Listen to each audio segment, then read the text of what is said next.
What is going on, everybody? Welcome to the Awesemo.com NBA Deeper Dive presented by OddsShopper. I'm Dave Loughran on Twitter at Laffy_D. It's LOUGHY_D. Joined by, as always, Adam Scherer at Ship My Money DFS. And joining us once again for this Monday 8-game slate, Steve Buzzard on Twitter himself at Steve Buzzard. Fellas, Adam, go to you first. What's going on, man? A weird slate today. All 7 o'clocks, one 8 o'clock game. First time we've seen this all year. Yeah, weird slate. It's kind of nice. Don't have to worry too much about late swapping. Should hopefully have news at, before lock. I guess, not guaranteed, but hopefully we'll have news before game start. So yeah, it should be nice. You can get your lineups done. You can watch the college basketball game if for some reason you wanted to watch college basketball. So yeah, it should be a good slate.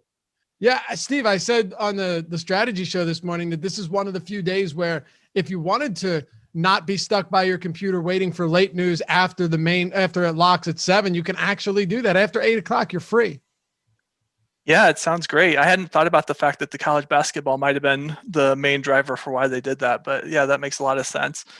This is one that I'm looking forward to. The thing I've hated the most about this year in NBA has just been you've had to be right on your computer late swapping all year long. It's been no break from that every night, and yeah, hopefully we get that kind of a little bit of a relax today. I don't want to say we're going to for sure, because as soon as I say that, the last game will blow up, but You may not have a lot of places to swap anyways. So yeah, looking forward to it. All right, let's dive into it. As always, happy to have you guys with us. Hit that thumbs up, subscribe to the channel, and make sure to leave a comment. Or, hey, why not engage in chat? It's a fun community. It's a wild community at that, but we always have a good time here. So if you haven't done so, hit that thumbs up. It helps us greatly, and subscribe, because only like 51% of the people that watch these shows actually subscribe to the channel. So hit that. And if you hate it, you don't have to hear from us again. Unsubscribe, forget we exist. I don't think you'll want to, but just know that this is a reversible transaction in the event that you no longer want to be a part of the Awesemo community. But if you like the best DFS content out there, then subscribe. We jump into it right now. Adam, we'll start it with you. New York Knicks, Brooklyn Nets. Oh, no, you know what? I almost forgot. Your initial thoughts. I can't start a show without your initial thoughts. We talked about the start time, but as far as the overall lineup structure goes, and the overall view of this slate, top tier players, what value looks like, how are you approaching it? It's kind of a weird slate, especially for this time of year, because, well, for one, as far as pay-up options go, you basically have 4 guys with Towns, Westbrook, Harden, and Luka. But you also don't have a ton of really cheap value. There's a couple really good values that are cheap that we'll get to. But for example, Oklahoma City only has 8 players today, or at least that's what it's looking like. But they've been shorthanded for so long that they're not exactly minimum salary. So it's a slate where I think just based on the options available, it'll probably be a little bit more balanced lineup builds than we've had recently. You'll still have plenty of value. It's just the value isn't quite as cheap in a lot of spots as it has been on recent slates. Yeah, Steve, same question to you. Are you approaching this any differently than you normally would? Have you crunched lineups yet? What are you seeing?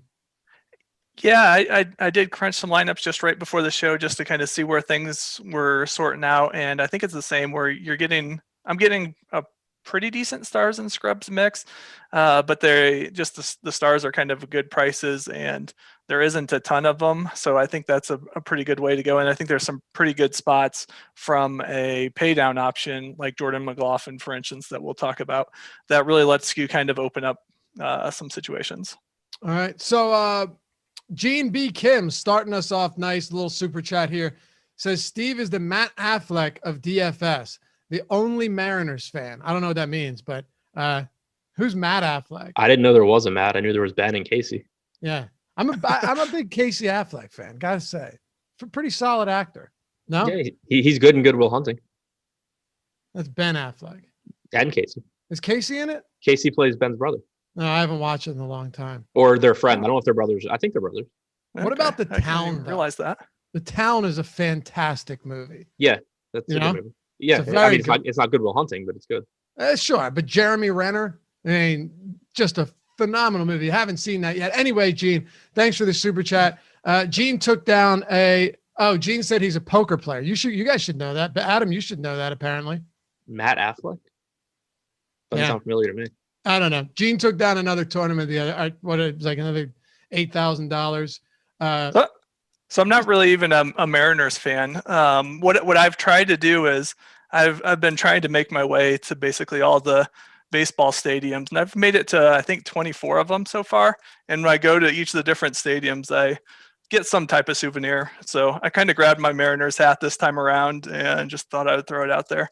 So, all right. Yeah. Well, it's looking good, man. Way. You got matching shirt and everything. And no, Josh, get Manchester of the Sea. Get that shit out of here. That movie was okay at best. To pretend that's in the same ballpark as The Town or as Goodwill, just disgusting. Stick to the process, show fella. New York and Brooklyn. Let's dive into it. Adam, we'll start with you. New York Knicks get a nice little pace-up spot because every spot they get is a pace-up spot. And on the other side, James Harden is active off the injury report. However, Kevin Durant, Blake Griffin remain out. So when it comes to the Knicks today, we had ownership updated not long ago, just like 20 minutes or whatever. You can check it out at awesemo.com if you want to follow along and you're a premium sub. Julius Randle is the only one really getting any attention on the New York Knicks, and he's not going to be super high owned for an 8-game slate, around 12% on DraftKings, 18% on FanDuel. Then it really just falls off a cliff. What are you doing with the New York Knicks today?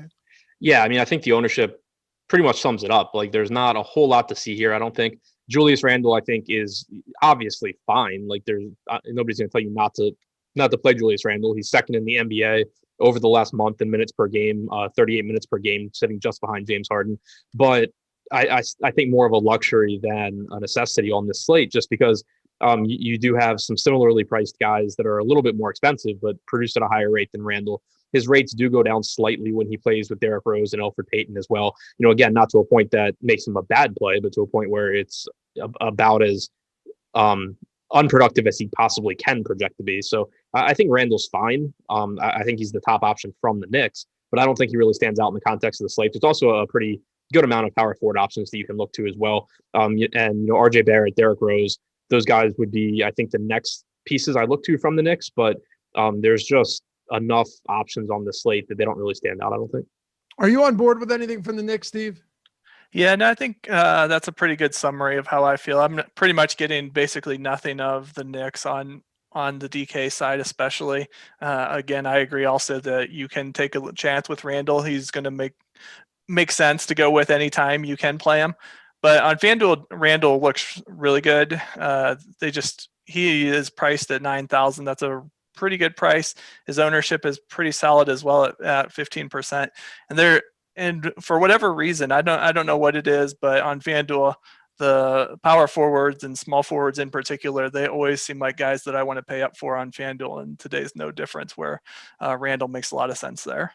All right.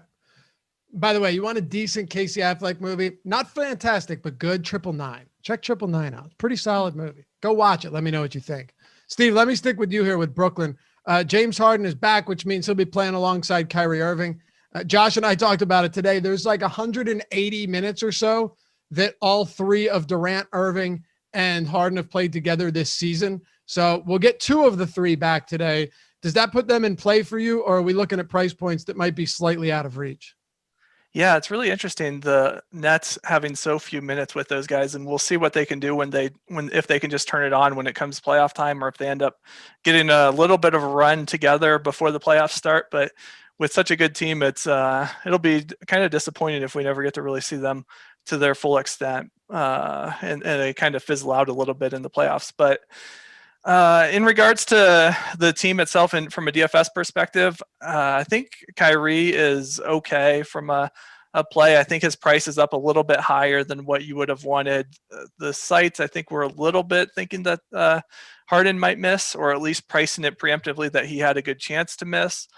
So I don't see Kyrie being a great play. He looks okay. You might be able to sprinkle him into some lineups, especially as some pivots off of James Harden in particular. If Harden doesn't do as well, Kyrie would most likely be the biggest beneficiary for that, although not a 100% guarantee that would be the case. So if you do want to go to Kyrie, don't think that's a bad idea, especially in those lineups that I would do him without Harden.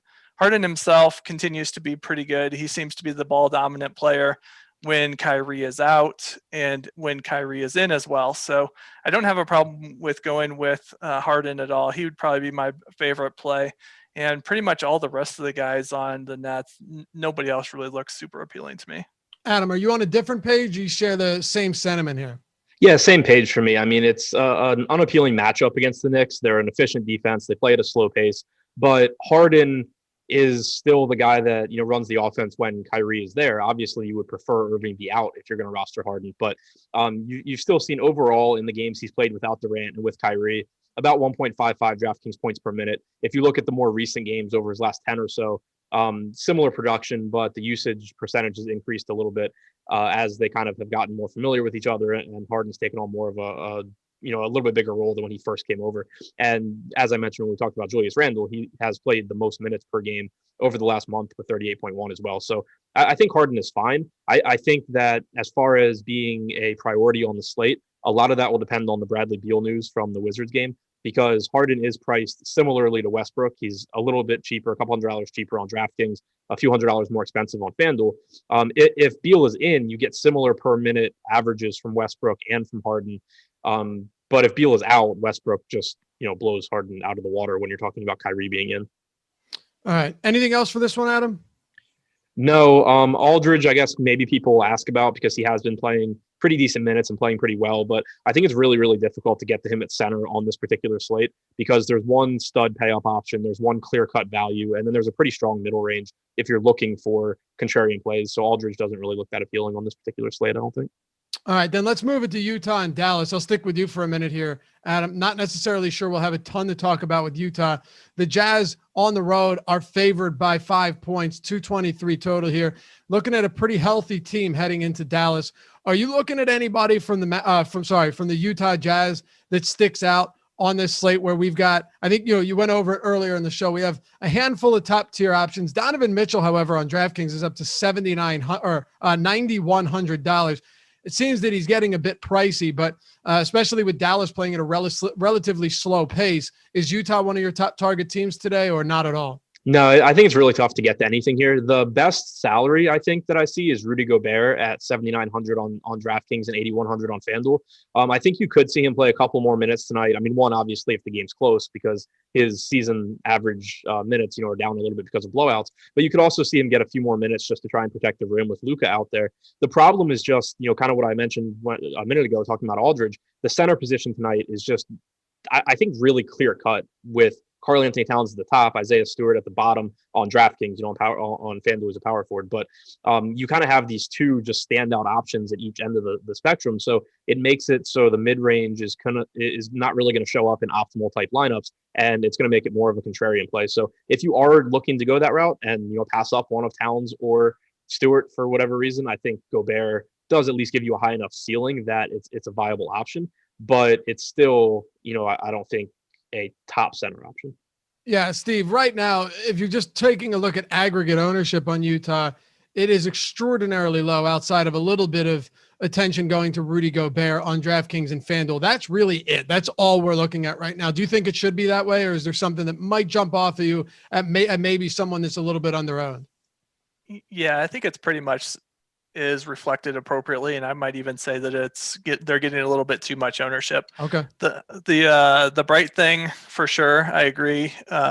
They do typically have a lot of blowouts, so you could see some extra run from Gobert, Mitchell, Conley, any of those guys. I think that certainly makes sense. But even with that extra run, if the Dallas can keep it close, then I still don't think I see those guys being too great. The nice thing I do like, Adam made a really good point there about Gobert being a good pivot off of those other guys like Towns, for instance. And his price point is quite a bit different also, which when you're getting a pivot play, that really helps a lot if the price point is different, because it gives your whole lineup construction a whole different feel. So that'd probably be my biggest reason to go to Gobert or Mitchell, Mitchell's kind of in that price point that's okay, so he doesn't have quite that benefit, but that would be the best benefit for Gobert, I would say. And Mitchell, he could just blow up. That's probably the main reason to go to him. Everyone else probably pass on. Fred VanVleet was just ruled out for Toronto, so no Fred VanVleet tonight. We'll get to that game right after we close this one out. Adam, the Dallas Mavericks. So if you're talking about top price guys, you have Westbrook on the slate. We're still waiting on Bradley Beal, James Harden active, Luka Doncic, Karl Anthony Towns, Kyrie Irving, Julius Randle. Those are a handful of the guys that are priced up today. If you're spending up, those are your options. Luka Doncic against Utah that's playing at a faster pace this season. Still a very good defense, but maybe not the same top three they were in the past, but they're not going to roll over on you either. Is it worth going to Luka Doncic at where his price point and his ownership stands right now on DraftKings, 14.6% on our last update? I think he's third out of the three guards, talking about Westbrook, Harden, and Doncic, especially if Beal were to sit. Westbrook, again, kind of just ends up on a different level. But there are a couple of points, I think, that work in Luka's favor. Obviously, the matchup against Utah is not one of them. It's a really tough matchup. It's a very solid defense. But they have played at a faster pace recently, top 10 in pace over the last month.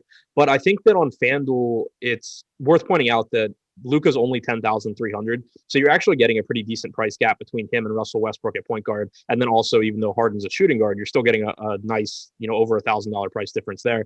And then on DraftKings, he's priced a lot closer to Harden and to Westbrook, but he has small forward eligibility. So there's more roster spots to get him into. And small forward in general on DraftKings doesn't have the best options. So I think that kind of to what Steve was saying about going to Gobert and getting to a different price range. Like on DraftKings, if you go to Luka over a Westbrook or a Harden, you're not getting a different price range, but you're still getting a different roster construction if you use him at small forward, because you're paying up at small forward, whereas everyone else is paying up at guard. And so it gives you a little bit different build. So I do think he has those things working in his favor. But I also think that right now, at least the ownership is close enough that I would rather just go with the guys that I think are a little bit better in Westbrook and Harden. And on the other hand, Steve, you have Kristaps Porzingis questionable. Luka Doncic without Porzingis hasn't seen some meteoric spike in production. So I guess that's something we can get into. On the same team, Josh Richardson's questionable as well. So we'll pay close attention to that updates. And again, guys, we have 7 p.m. lock for I said it was an 8-game slate, 7-game slate, right? For 6 of 7 games. We have a 7 p.m. Eastern lock. So we will get this news as we're getting more news rolling in right now. That we'll get to in that Toronto game. By the way, James Harden won't be limited. I don't think we expected him to be. Do you have Porzingis and Richardson in, Steve? Yeah, I'm assuming them in right now, but I didn't really spend a ton of time thinking about how I would handle it one way or the other because of the fact that they will lock early. So I do like Luka a fair amount. I think it's fair to put him third. I think that's a okay spot. I might put him ahead of, if we assume that Beal is out, I might put Westbrook 1 and Doncic and Harden essentially as kind of a 1 or 2A and 2B. If we do get Porzingis off, that might move Doncic up to kind of 2 by himself, I guess.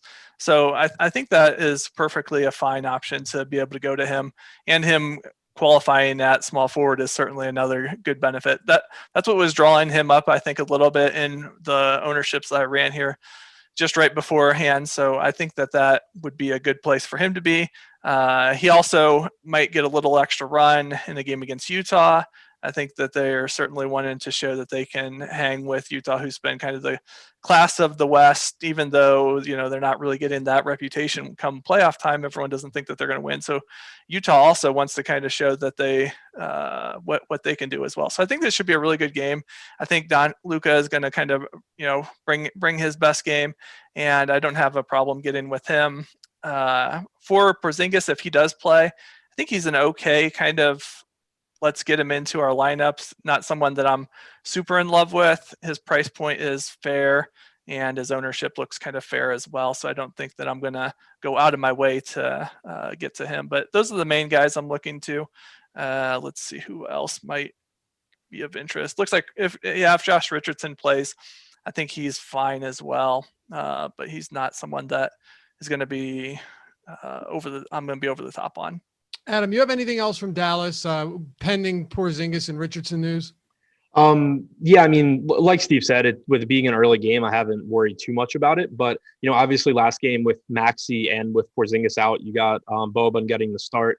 You could see that again here. I think that it's worth noting Utah leads the league in pick and roll possessions per game. One trend that we've kind of seen with Rick Carlisle over the last couple of years is that he doesn't go with Boban against heavy pick and roll teams when given the opportunity. So that would be one thing where even if Boban did get the start, I'd be a little hesitant to project him for as many minutes as we were getting, against in a couple of his previous games. Also, as far as, Porzingis, if he's in, I think that from an upside standpoint, he's perfectly fine, even though I wouldn't prioritize him amongst some of the other power forwards. But if he's out, I think there's a good chance that you see Luka's ownership increase more than it really should. He's played 28 games without Porzingis since last year. He's averaged a tenth of a fantasy point less per minute in those games than in the games he's played with Porzingis. So even if you assume that he doesn't actually get worse with Porzingis out, I don't think that there's anything that suggests he's better with Porzingis out from a fantasy standpoint. And I think that every time Porzingis gets rolled out, people just flock to Luka. Okay. Yeah, Rudy Gobert, 33% pick and roll as a roll man frequency this year. Derek Favors up there too. Are they really that high of a pick and roll team? 25.4 pick and roll possessions per game. Next highest is the Spurs at 24.2. Wow. So who's the roll man in the majority of these situations? I assume it's more pick and pop than pick and roll, but it's got to be because Gobert's averaging like 4 pick and roll possessions per game, and he's just not big as a roll man. So yeah, probably going from memory, I think Mitchell's the primary guy, but Ingles to an extent too. Yeah, that makes more sense. All right, let's talk about Washington and Toronto. We'll go to your Wizards, Adam. The Bradley Beal news is big, and again, we will get that before lock, which is great. Rui Hachimura was ruled out today during the strategy show, so you could have another spot where Westbrook going up against one of the most unpredictable Toronto teams. They lose to a terrible team, and then they win by 53 the next day, of course, to the Stephen Curry-less Golden State Warriors. I guess, are you projecting Beal in right now? Because he's missed a handful of games so far. Yeah, I mean, I have him in for right now. Again, with it being an early game, it doesn't matter too much. Like, we know how to handle it at this point. Also, one more thing. Rudy Gobert is averaging the 7th most pick and roll man possessions in the league. At 4.1 per game? Okay. Yeah. Okay. So then talk to me about the Westbrook scenario here. You say it's a pretty easy one. Do we just go straight back to heavy Westbrook once again? No questions asked if Beal is out? Yeah, I don't really see any reason not to. I mean, he's played 6 games now without Beal, Westbrook, that is. He's averaged 1.78 DraftKings points per minute. Usage rate jumps by 4 to 5 points compared to games he's played with Beal.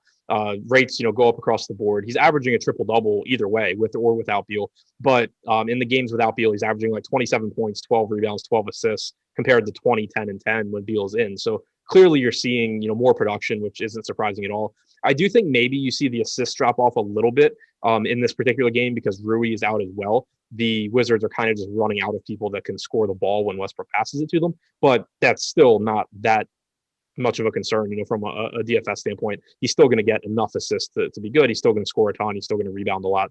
And then Toronto also, not only are they playing shorthanded without Lowry, without Van Vliet, but over the last month, they're in the top 10 in pace and they're in the bottom 10 in defensive rating. They've really, really struggled.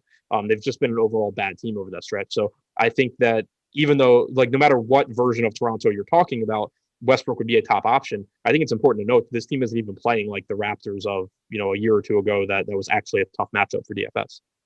No, not at all. As a matter of fact, they're a pretty decent matchup right now. So, Steve, what are we doing with Washington? It's another spot where we have to wait and see what's going to happen. So we're with that in Dallas. We have a same waiting in a wait and see situation in Washington.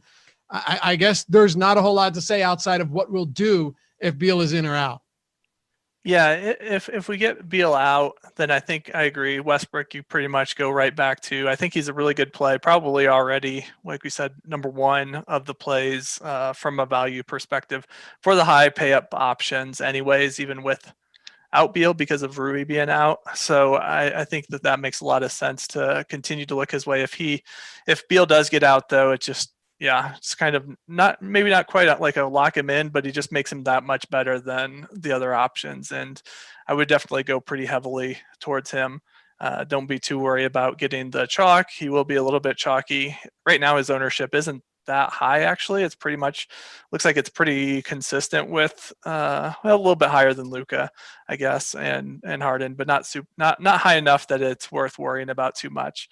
The other guy that we saw, so Bertans came back last game, 20 points on that first game, or 20 minutes, sorry, on that first game back, and He had only 13 FanDuel points, 13.9.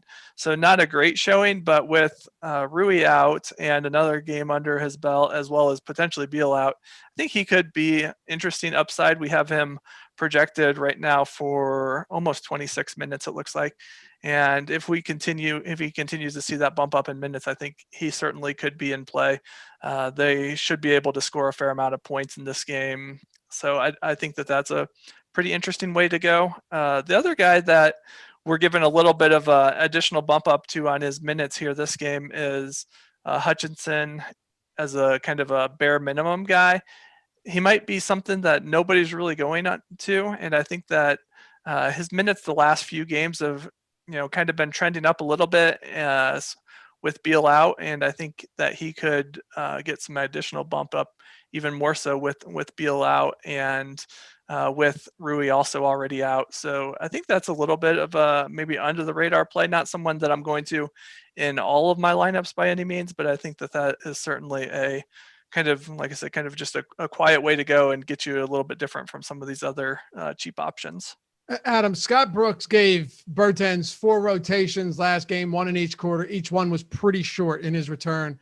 I guess the question is, what type of minutes is he going to see today? And with Rui out, does anyone benefit enough, whether it's Hutchison, whether it's Bertans, does anyone benefit enough to make for decent value here when you broke down this rotation for the Wizards? It's just really, really tough because none of these guys are very good fantasy producers. So I agree with Steve. Like, they're cheap enough where if you're playing tournament lineups, mixing in some of these guys makes sense because obviously we know Davis Bertans can get hot from 3 and knock down 6 3-pointers at close to minimum salary. Like there's not many minimum or close to minimum salary guys that have that potential at all, but you still have the concerns of playing time for him. And you still have the fact that he's just been bad this year. He's never gotten going. He's had multiple injuries. He's had conditioning issues. He's just been bad all season long. So, those got paid though. Yeah, he did get paid.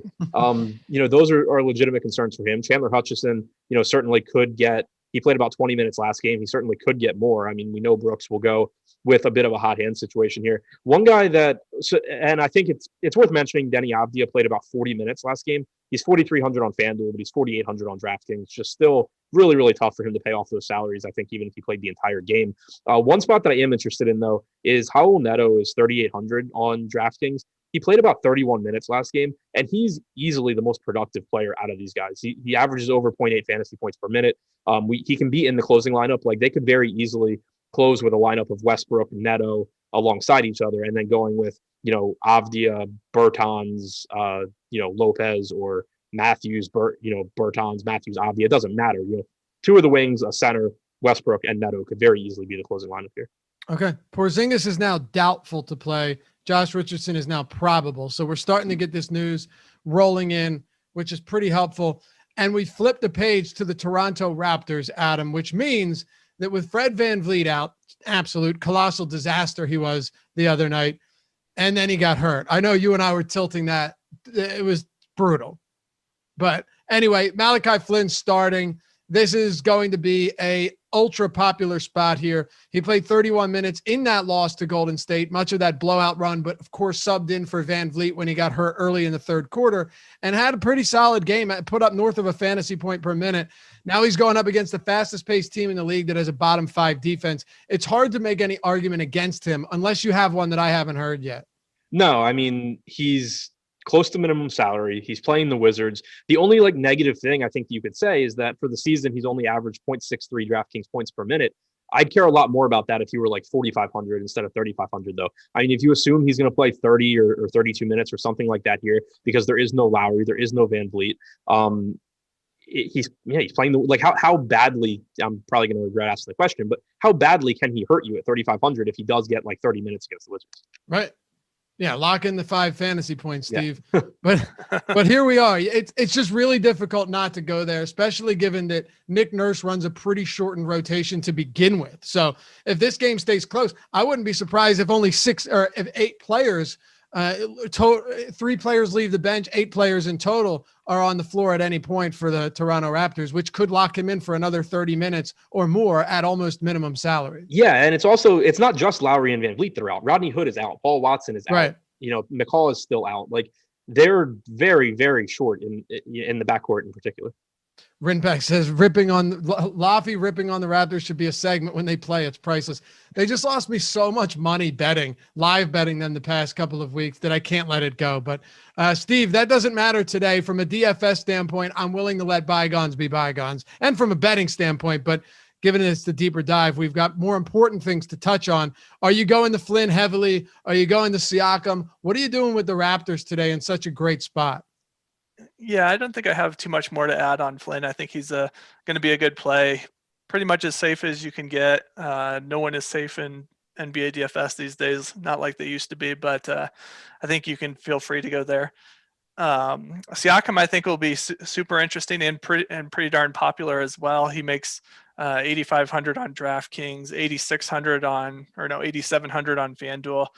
Those prices are really good. We're going to see his ownership kind of balloon up, I would imagine, from our latest runs. I don't have is it 22% or is that an older run? Not 100% sure, but I'll have to double check what that is. But the last one we had was 50 minutes ago. Yeah, 23%. Okay, so the same, yeah. So yeah, I think that, I mean, I'll go with him for sure. What I'm pretty sure, I feel like they've mixed up between Lowry, Van Vliet, OG, Siakam, all these guys being out, but I don't think we've seen two of the big three being out the same game that I can recall, or else it's been at least a while back. I mean, OG's been out with some of those other guys, but I don't remember any times that two of the three main ones have been out. And I think that's going to really clearly open up things for Siakam. We've seen, especially all throughout the year, whenever one of those guys was out, the time would be filled by Norman Powell, which wasn't a huge downgrade. It was definitely a big downgrade, but he's very active in stat counting, even if he is not nearly as good as those guys. So now we have no Norman Powell. We have no Rodney Hood. We have no two of those big guys missing. I think it's a pretty good spot there for Siakam, and definitely would go that route. You could also see some additional benefits, of course, for Boucher as well. He was starting on last Friday, I think it was. That didn't really go nearly as well as what we were hoping. So you always have to be very careful how much excitement you get from Boucher. His minutes seem to be stabilizing a little bit here recently. But overall, throughout the whole season, he's very inconsistent on his minutes. So I'd be careful how much of him I would go to, but I think he makes a lot of sense as someone to go to at sub 10% ownership on both sites and at his price point, just because his price point never goes up. Because of his inconsistency, I think that he makes a fine play as well. So yeah, I think I would go to those guys and be pretty happy with it. Okay. We just got some Oklahoma City news. We'll get to that soon, but well, you know what? Let's wait. We got a couple games to go, and then we'll get there. Kind of important, depending on how you're looking at this rotation and how short it is. It might not seem like it. They're probably guys that you've never heard of before, but anyone additionally entering the rotation, especially when they waive one guy and then bring in two, well, that could make some differences. So they supposedly just went from 8 guys to a 10-man rotation. Exactly, but that's significant. Like it's very significant. Huge. Yeah, exactly. When you're at 8. You can have bad players. I mean, look at the Orlando Magic. Our co-founder and CEO of Awesemo, Tom Kennedy, shipped 100K on DraftKings yesterday and had a number of Orlando Magic players in his lineup. Sure, it was a 4-game slate, but it doesn't matter if you're a bad player on a team that has no one else. You're going to get opportunities to produce. So that is significant, and we will talk about it. But let's get to the next one first. And remember, this might be a basketball stream, but baseball is in full swing. We're several days into the season. People are winning money. It's your time to do that as well. And if you haven't checked out the promo, it is starting 9. Tyler, if you want to throw that up on the screen, that'd be great. Awesemo.com/promos. Go to awesemo.com/promos. Get 9 days for $9. All of our baseball content, all the tools created by the best DFS player out there, Alex Baker, Awesemo himself, won a ton of money playing NBA or MLB and NBA, but specifically MLB, using the amazing top stack tool that we have, ownership projections, player projections, the top pitchers tool. We don't have time to get into all of it. We still got to get through 4 more games, but just know that if you're signing up, if you're checking it out, you're going to get the best tools out there, the best possible tools out there for $9 for 9 days, a third of a month for $9. You get to see everything without taking, a big risk. It's not a risk, but to some people, they are uncomfortable putting their money, their hard-earned money places. In this case, you don't have to worry about that. For $9 using the promo code starting9, you'll get 9 days, and that you'll probably stick around. Be sure to join the premium Slack chat too. Join a great community, and of course, hop in our premium office hours where you got the pros from Awesemo answering your questions throughout the day. Starting9, awesemo.com/promos. We'll see you over there. All right, Adam, Cleveland, San Antonio. I'm not sure we need to spend a ton of time here, but Larry Nance and Jared Allen are out again. The Cleveland Indians, baseball season, baby. Cleveland Cavaliers, 9.5-point dogs, 218 total. Like I said, no Nance, no Allen. What are we doing here?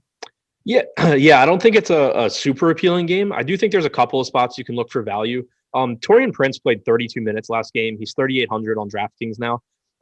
I think that's a spot you can go. Obviously you're not going to feel too comfortable with the minutes, but I think there's a lot of volatility in the minutes, I should say. But at the same time, you've seen Prince's playing time increase coming back from injury. They still don't have Allen. They still don't have Nance. So I think he's a decent value option.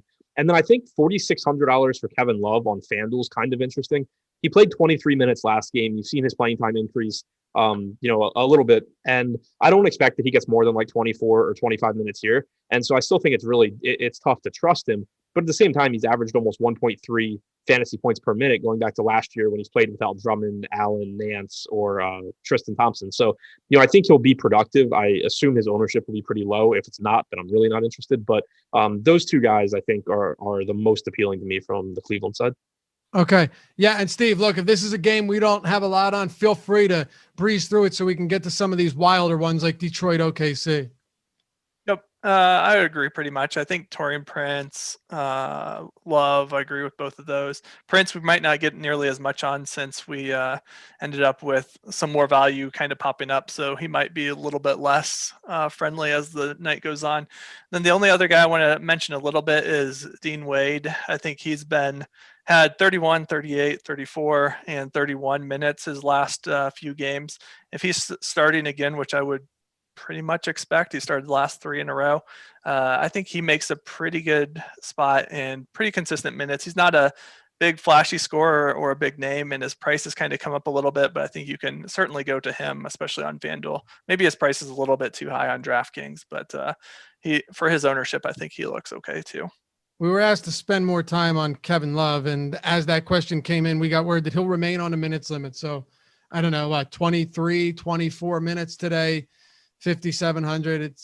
Could he have a solid enough game? Sure, but I'm looking for more minutes there. Yeah, the thing with Love for me is the DraftKings salary is $1,100 more than the FanDuel salary. And if he plays 24 or 25 minutes, can he 5X? Sure, but it's just going to be so hard for him to put up a score that you have to have at that salary. It's obviously easier for him to beat the FanDuel salary, but the problem there is that on FanDuel, Isaiah Stewart's a power forward. So that's one value spot that is pretty much taken unless you're just going crazy, crazy contrarian there. And then there's also, you have Siakam, who's obviously in a great spot. You have Randall at a more appealing price point than he is on DraftKings. So even though Love is at a pretty decent FanDuel salary, it's still really, really tough to prioritize 24 or 25 minutes from him compared to some of the other FanDuel pricing at that position. Bradley Beal, a game time decision. Steve, the San Antonio Spurs,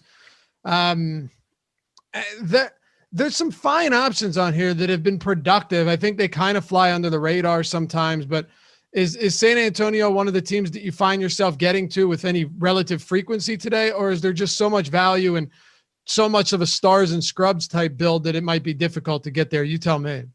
Yeah, I think it's pretty much not anyone that I'm prioritizing. It looks like pretty much everyone on the team is kind of okay plays, and they're just getting there. If you're getting them as a last filler, no problem going with any of the guys, Murray, DeMar DeRozan, Patty Mills, Rudy Gay, Derek White, all these guys I think are fine as last guys in type guys, but I'm not going to build my lineup around them. They're not super exciting, but if you get them in your lineup and just makes things work, fine, go ahead, go with it. but just don't start with them. The one guy that does make probably the most sense that I would be interested in is DeRozan on FanDuel. Just another guy that is a pay up option. And if you get extra value, especially as we continue to get more and more value, I think he's going to be somewhat attractive. I never have a problem going with him. I think he can, if the game stays relatively close and he gets a full run of minutes, I think that he makes a lot of sense on FanDuel. Adam, RG says, Laffy D looks like the white Damian Lillard. Do you agree? That you look like Damian Lillard? The white Damian Lillard, yes. I think you look more like the American Davis Bertans. I like the Lillard comp. I'm a little bit more athletic, better rapper, but I like that comp. By the way, 220. I actually can kind of see it. Yeah. All right. Dollar Dave. So I think you have a weird, like you look like literally anybody. I'm a shapeshifter. I'm a reptilian shapeshifter. I've heard like 20 different people that you like quote unquote look like, and every time I'm like, oh yeah, I can see it. Yeah, all right, that's fine as long as it's not Davis Bertans. I got a problem, man. We have 238 likes. Okay, just shot up a little bit. Must have been the Damian Lillard conversation. Now 240. About 2,020 people watching. That's like 10%. You guys must hate us. What must we do to get your love around here? Can't we get the 500 likes? Like quick, snap the fingers, get the 500 and keep moving here so we can all win some money. It would be really appreciated. All right, let's talk about, actually, do you have anything from San Antonio, Adam? Exactly what he said. Like okay. you have a ceiling for DeRozan. There's certainly a ceiling for DeJounte Murray, Derek White, all these guys. But when you start comparing them to other players on the slate, it's more of like, okay, I have a chalky team. I'll take a lower owned guy here and fill out my lineup than it is, I can't wait to slam the Spurs in tonight. All right. So let's talk. I'll stick with you. I want to go to Detroit and OKC. I actually don't. It's a mess. But the Pistons are favored by 3 points, 212.5 total. I'll wait till that OKC news once we get to them. No Mason Plumlee today. So that's fun. And we know that Isaiah Stewart's going to be super chalky. No Ellington and Magruder, so a couple of bench options. And someone that you always mention, Adam, Jahlil Okafor. I know he hasn't played since January, but he's close to returning. He's still out today, which means that your center rotation, he's out. So your center rotation is still going to be pretty thin for the Detroit Pistons. So Isaiah Stewart, all of them?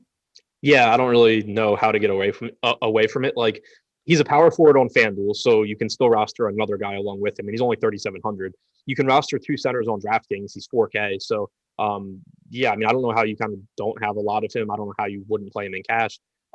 He's averaged 0.92 DraftKings points per minute this season. He's averaged the same thing in his 2 starts. He's averaged about 26.5 minutes per game in those 2 starts. But like you said, there's no Okafor, there's no Plumlee. And then we're also at a point in the season where Detroit is clearly just looking to get their young guys minutes. Like, he's been stealing minutes more often than not from Mason Plumlee anyway. Now they're resting Plumlee and assuming they're going to give Stewart the start. So, it's just so much more upside than downside because it's a cheap center who produces at close to a fantasy point per minute rate. And it's not like he's playing a particularly good Oklahoma City team either.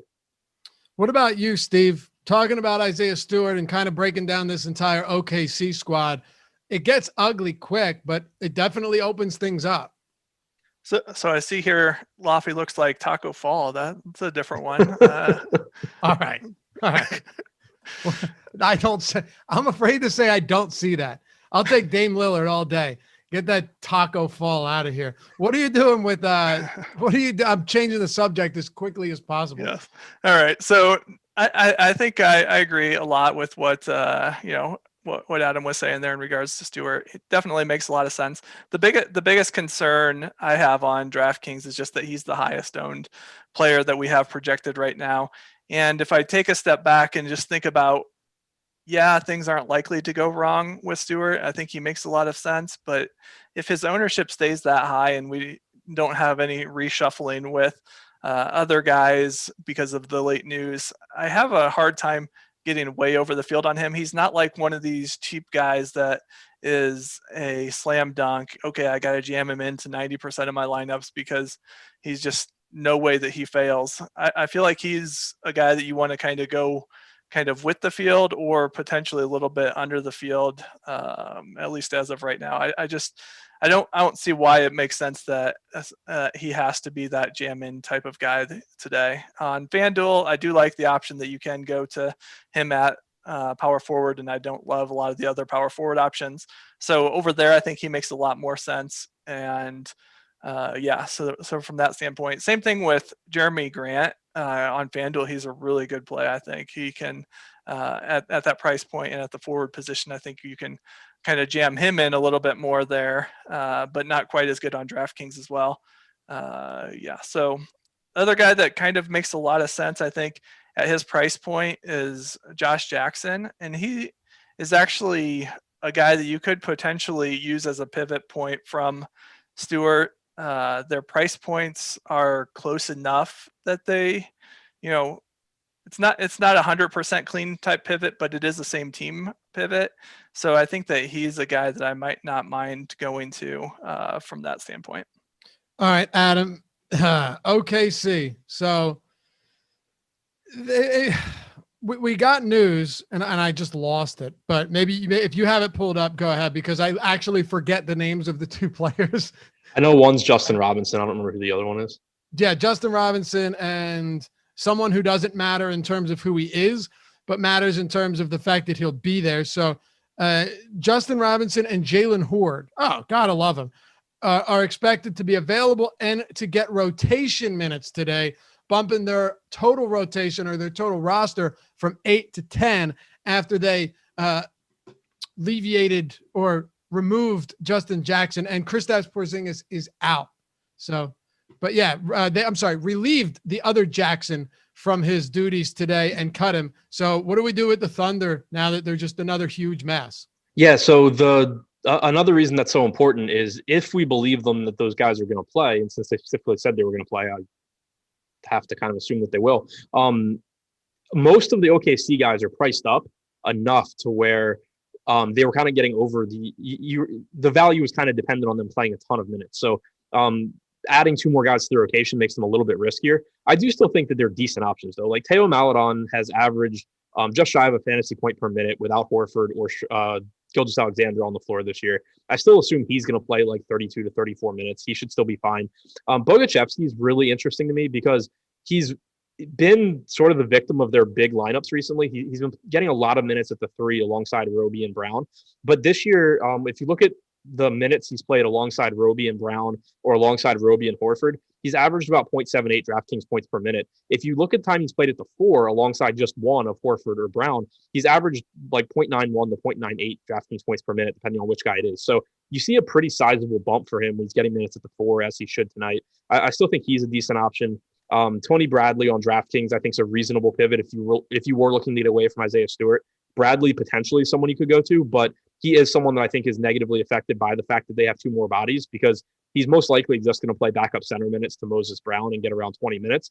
If they only had 8 bodies, there was a chance that he would get some time next to Brown, but I think that's less likely now that they have 10 bodies. Svi Mikhailuk is sort of neutral play on DraftKings, I think, but really stands out on FanDuel at only 3,800. He should play 32 or so minutes, and he's about a 0.8 fantasy point per minute guy. All right. So Steve, with all this news updating, it's important that we pay close attention to ownership once it updates, because there's no doubt that things are going to change significantly once that updates, right? So if you're a sub over at Awesemo, be sure to be refreshing that ownership. Check out the projections, the top stacks tool, the boom bust and all that, but really ownership is going to play big into this one. What are your thoughts on OKC here? Top options from the Thunder. They got 10 now. Yeah, so I didn't really know anything about Robinson or Horde. I probably should have, I guess. They've gotten a few minutes this year, so I should. But it does look like Robinson is more the point guard, so he could get some additional pressure onto some of the guards like Svi and Maledon's minutes, and then this other Horde is kind of the bigger guy that could put the pressure on Bradley. So yeah, I would definitely pay attention to where the ownerships land, and then also take a look at where our minute projections kind of go from here.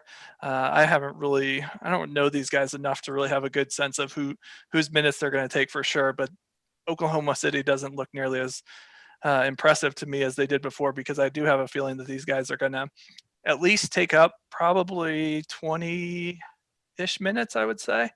And that takes away a lot of the value from these guys. So hopefully if their ownership goes down, I can still see go into Bradley, but and Svi, and probably even, Ty Jerome and Kendrick Williams, and all those guys somewhat, but not nearly the priorities that they were. Since we're limited on time, Adam, who are your top options from this game, given that we have so many injuries? Teo Maledon and Bogachevsky are, I think, the two guys that I feel the best about their prices on DraftKings from the OKC side. Isaiah Stewart, obviously, on both sites. On FanDuel, I think Svi 3,800 is the one that really stands out. Okay. And you guys know, with all of this news breaking, with the Beal news breaking imminently, and the Porzingis news and the OKC news, Live Before Lock is immediately after this at 6 p.m. Eastern. You've got Josh Engleman, Eric Lindquist taking you all the way up to lock. So they can evaluate, analyze everything that's breaking. And since there's 6 or 7 games at 7 o'clock and one of them at 8, there's really no reason not to tune in and get all of the analysis on that news as it breaks and get you ready to set those lineups. All right, Sacramento and Minnesota. The Sacramento Kings on the road against the Timberwolves, 4.5-point favorites, 235 total. This one's steadily increased throughout the day. Adam, what are we doing with the Sacramento Kings tonight? This should be a really, really good DFS game. De'Aaron Fox, I think, is the guy that stands out the most from the Sacramento side. Just playing huge minutes, obviously producing at a high level this year, about 1.2 fantasy points per minute. Minnesota, one of the faster teams in the league, one of the least efficient defenses. So Fox, I think, really stands out. On FanDuel, I think Tyrese Halliburton in particular is underpriced compared to DraftKings. Harrison Barnes is a fine option if you're going a little bit more balanced. Should play big minutes in a good matchup. Buddy Hield, I think, is a decent option, especially on DraftKings, where small forward's kind of tough to fill out. He gives you a really high ceiling in a good matchup, should play big minutes here. But I think Fox is the guy that stands out the most to me. Okay. What about you, Steve? Anyone stand out to you for the Kings? Yeah, Fox is also my highest, but I'll kind of echo all the things that Adam just said and then add, just similar to how I talked about San Antonio, but a little bit better. So anyone on Sacramento as kind of your last guy in is a good play, but not a priority. They're just the same. So same type of situation as we had with San Antonio, but not like as bad. So I guess they're better. So they don't have to, maybe your 7th or 8th guy in, and that would be perfectly fine. So yeah, I like all these guys. So Steve, I'm looking at the Minnesota side of this, and we've seen Karl Anthony Towns really turn it on recently. Him and Embiid went at it last game. A lot of fun. Last time Karl Anthony Towns played, and he played 44 minutes. So he's played huge minutes lately. He's putting up some monster performances, clearly the best stretch of the season for him since returning from that long bout with COVID-19. The issue here, and if you could touch on it for a second, because I don't think we'll spend a ton of time on this final game, is on DraftKings. A lot of the value, especially if Boban starts, could be at the center position where you have Stewart.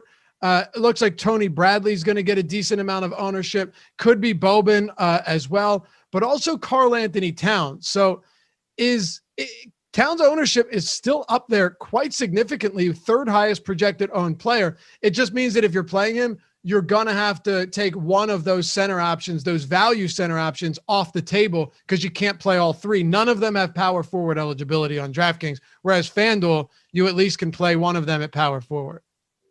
Yeah, I really like going to Towns here. It is going to be tough, especially if Boban gets the start. I'll have to reevaluate a little bit in that situation. I haven't crunched any of the lineups with that situation, so we'll see. But Towns was by far my favorite pay-up option so far, better than any of the guards that we talked about earlier. The minutes that he played last game was just nuts in that Embiid matchup. I don't think he'll get nearly the minutes that he had in that game, more along the lines of where he had been trending before. But even so, like you said, he's just kind of kept coming up since he has gotten back into game shape from his time out from COVID. And it's really good to see that after all the stuff that he went through with his family and himself from that. So really good to see that. And I've been rooting for him pretty hard for that. So yeah, definitely like going to him. Also, you get some big interest in McLaughlin as well.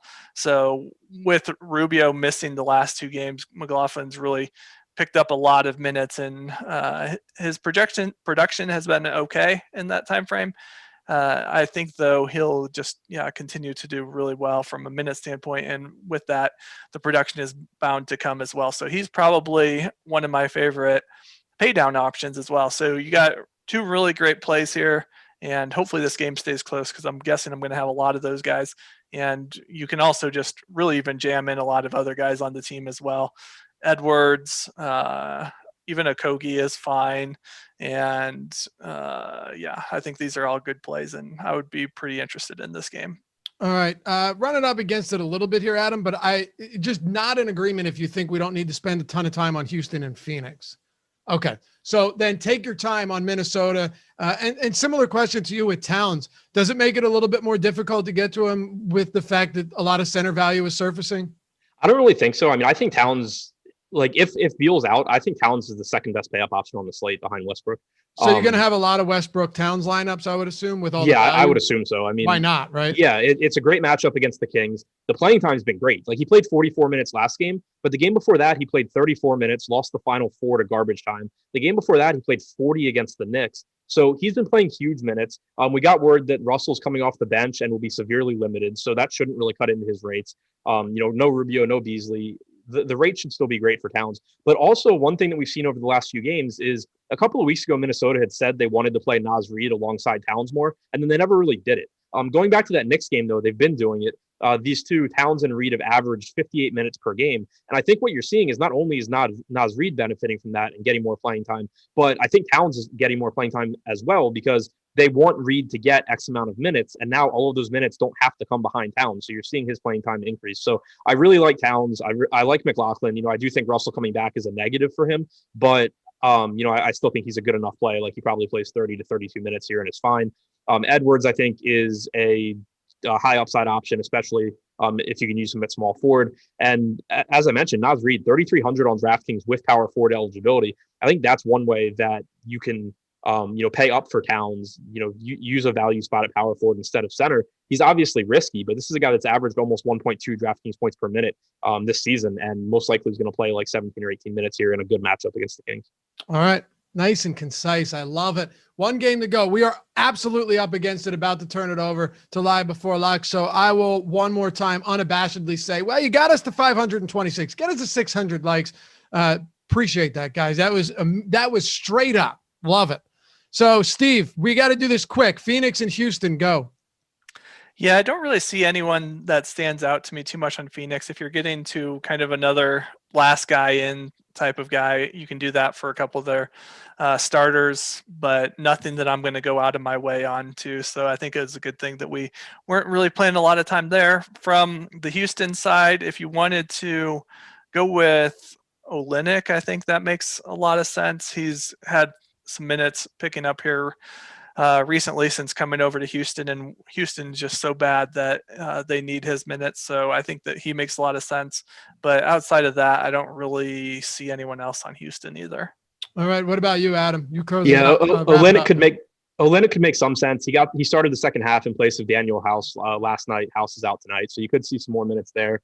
Christian Wood and Kevin Porter both are fine in tournaments, but both are, I think, more appealing on FanDuel, particularly Porter at small forward. From the Phoenix side, I don't see a whole lot. I mean, the matchup's really good, so you can certainly get them as last guys in. The one thing that really stood out to me, though, was Chris Paul's price on FanDuel at 7,400. I think is a pretty good salary. Okay. I love it. And remember, you guys can use that starting 9 promo, get 9 days of MLB for $9. And if you want to join the community here at YouTube, there's that little join button down there, right? It's kind of cool because you get pretty sick emojis. Someone was making fun of me for using the word gnarly the other day. You got some of me, of Dr. Ben, of Alex. You got some of these fellas coming out soon too. Money Time, so many other cool things that you can use, and a neat little badge next to your name that as time increases that you're here, goes from silver to gold to diamond to platinum. Just some cool shit that it's fun to be a part of in a good community. There you go, Jay-Z. You're getting the hang of it. We'll see you guys back here. Stick around. Live Before Lock coming up next. This is the Deeper Dive presented by OddsShopper.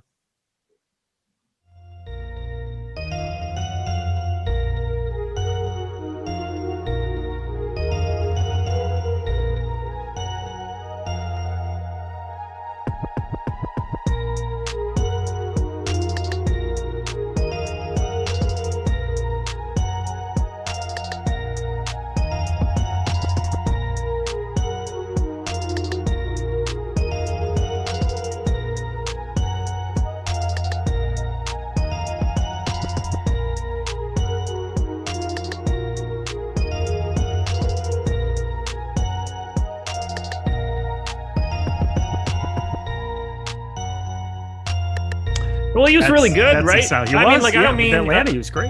Yeah. I don't mean that I have any of his personal thoughts. That would be ridiculous. I'm talking about him as a pitcher for 2 years. I was a Braves fan. That's the only reason I say it. Oh boy. Oh yeah. This is gonna be one, man. I'm ready. Yeah. I'm not ready, but I'm ready. I'm not ready for the Beal news at 6:55. Yeah.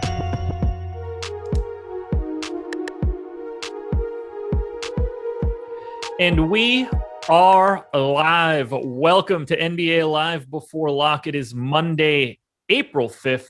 We've got a 7-game slate ahead of us. It is mostly easy now. We only have a few little pieces that we have to wait on. The Bradley Beal piece, I do think, is pretty big, but I was just assuming that it was going to be really brutal from 6 to 7, and it looks like most of this news came in. So I'm pretty happy. I am Josh Engleman. I am joined by Eric Lindquist. We are brought to you by OddsShopper. Look above. That is the place to be if you are trying to get your odds and you want to bet on some games, because you can shop some lines. And shopping the lines is the best thing that you can do.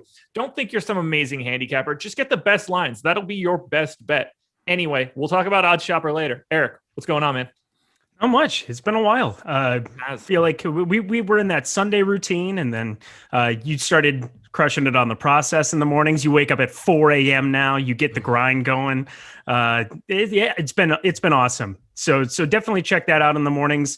It's been good stuff. But ready to break into this. It'll be nice to not have like a crazy late swap sweat. But Bradley Beal news. We're just sitting on it. Yeah, that's the big piece now. So we'll see where we end up there. Are we getting any other news in right now? I just want to make sure I get my Twitter feed up here in front of us. Nothing has come in the last couple of minutes. So Malik Beasley's going to be out 4 to 6 weeks. Not that matters for today. We already know that he's not playing, but that is some news. So I think that karma. Maybe, just maybe. Things seem to have calmed down. So I actually think we're going to be able to talk about this late. For a second, I was like, do we even need a run sheet? Because this might just be a total crap fest. But I think we do at least have a little bit of structure. The first place that I'm going to start with you now, because it's something that I'm a little bit curious on. What is your expectation for D'Angelo Russell? He's 6,200 on both sites, so I don't think that he is playable in any way. But I'm curious if that has brought you down at all on someone like Jordan McLaughlin, who was basically set up to play infinite minutes today, and now at least has someone capable of dribbling the ball. So I'm curious how many people are going to overreact to a lot of this. Ricky Rubio available to play. Oh, stop it. I swear. I wish I were lying. On cue right off the bat? Okay, so that's a joke.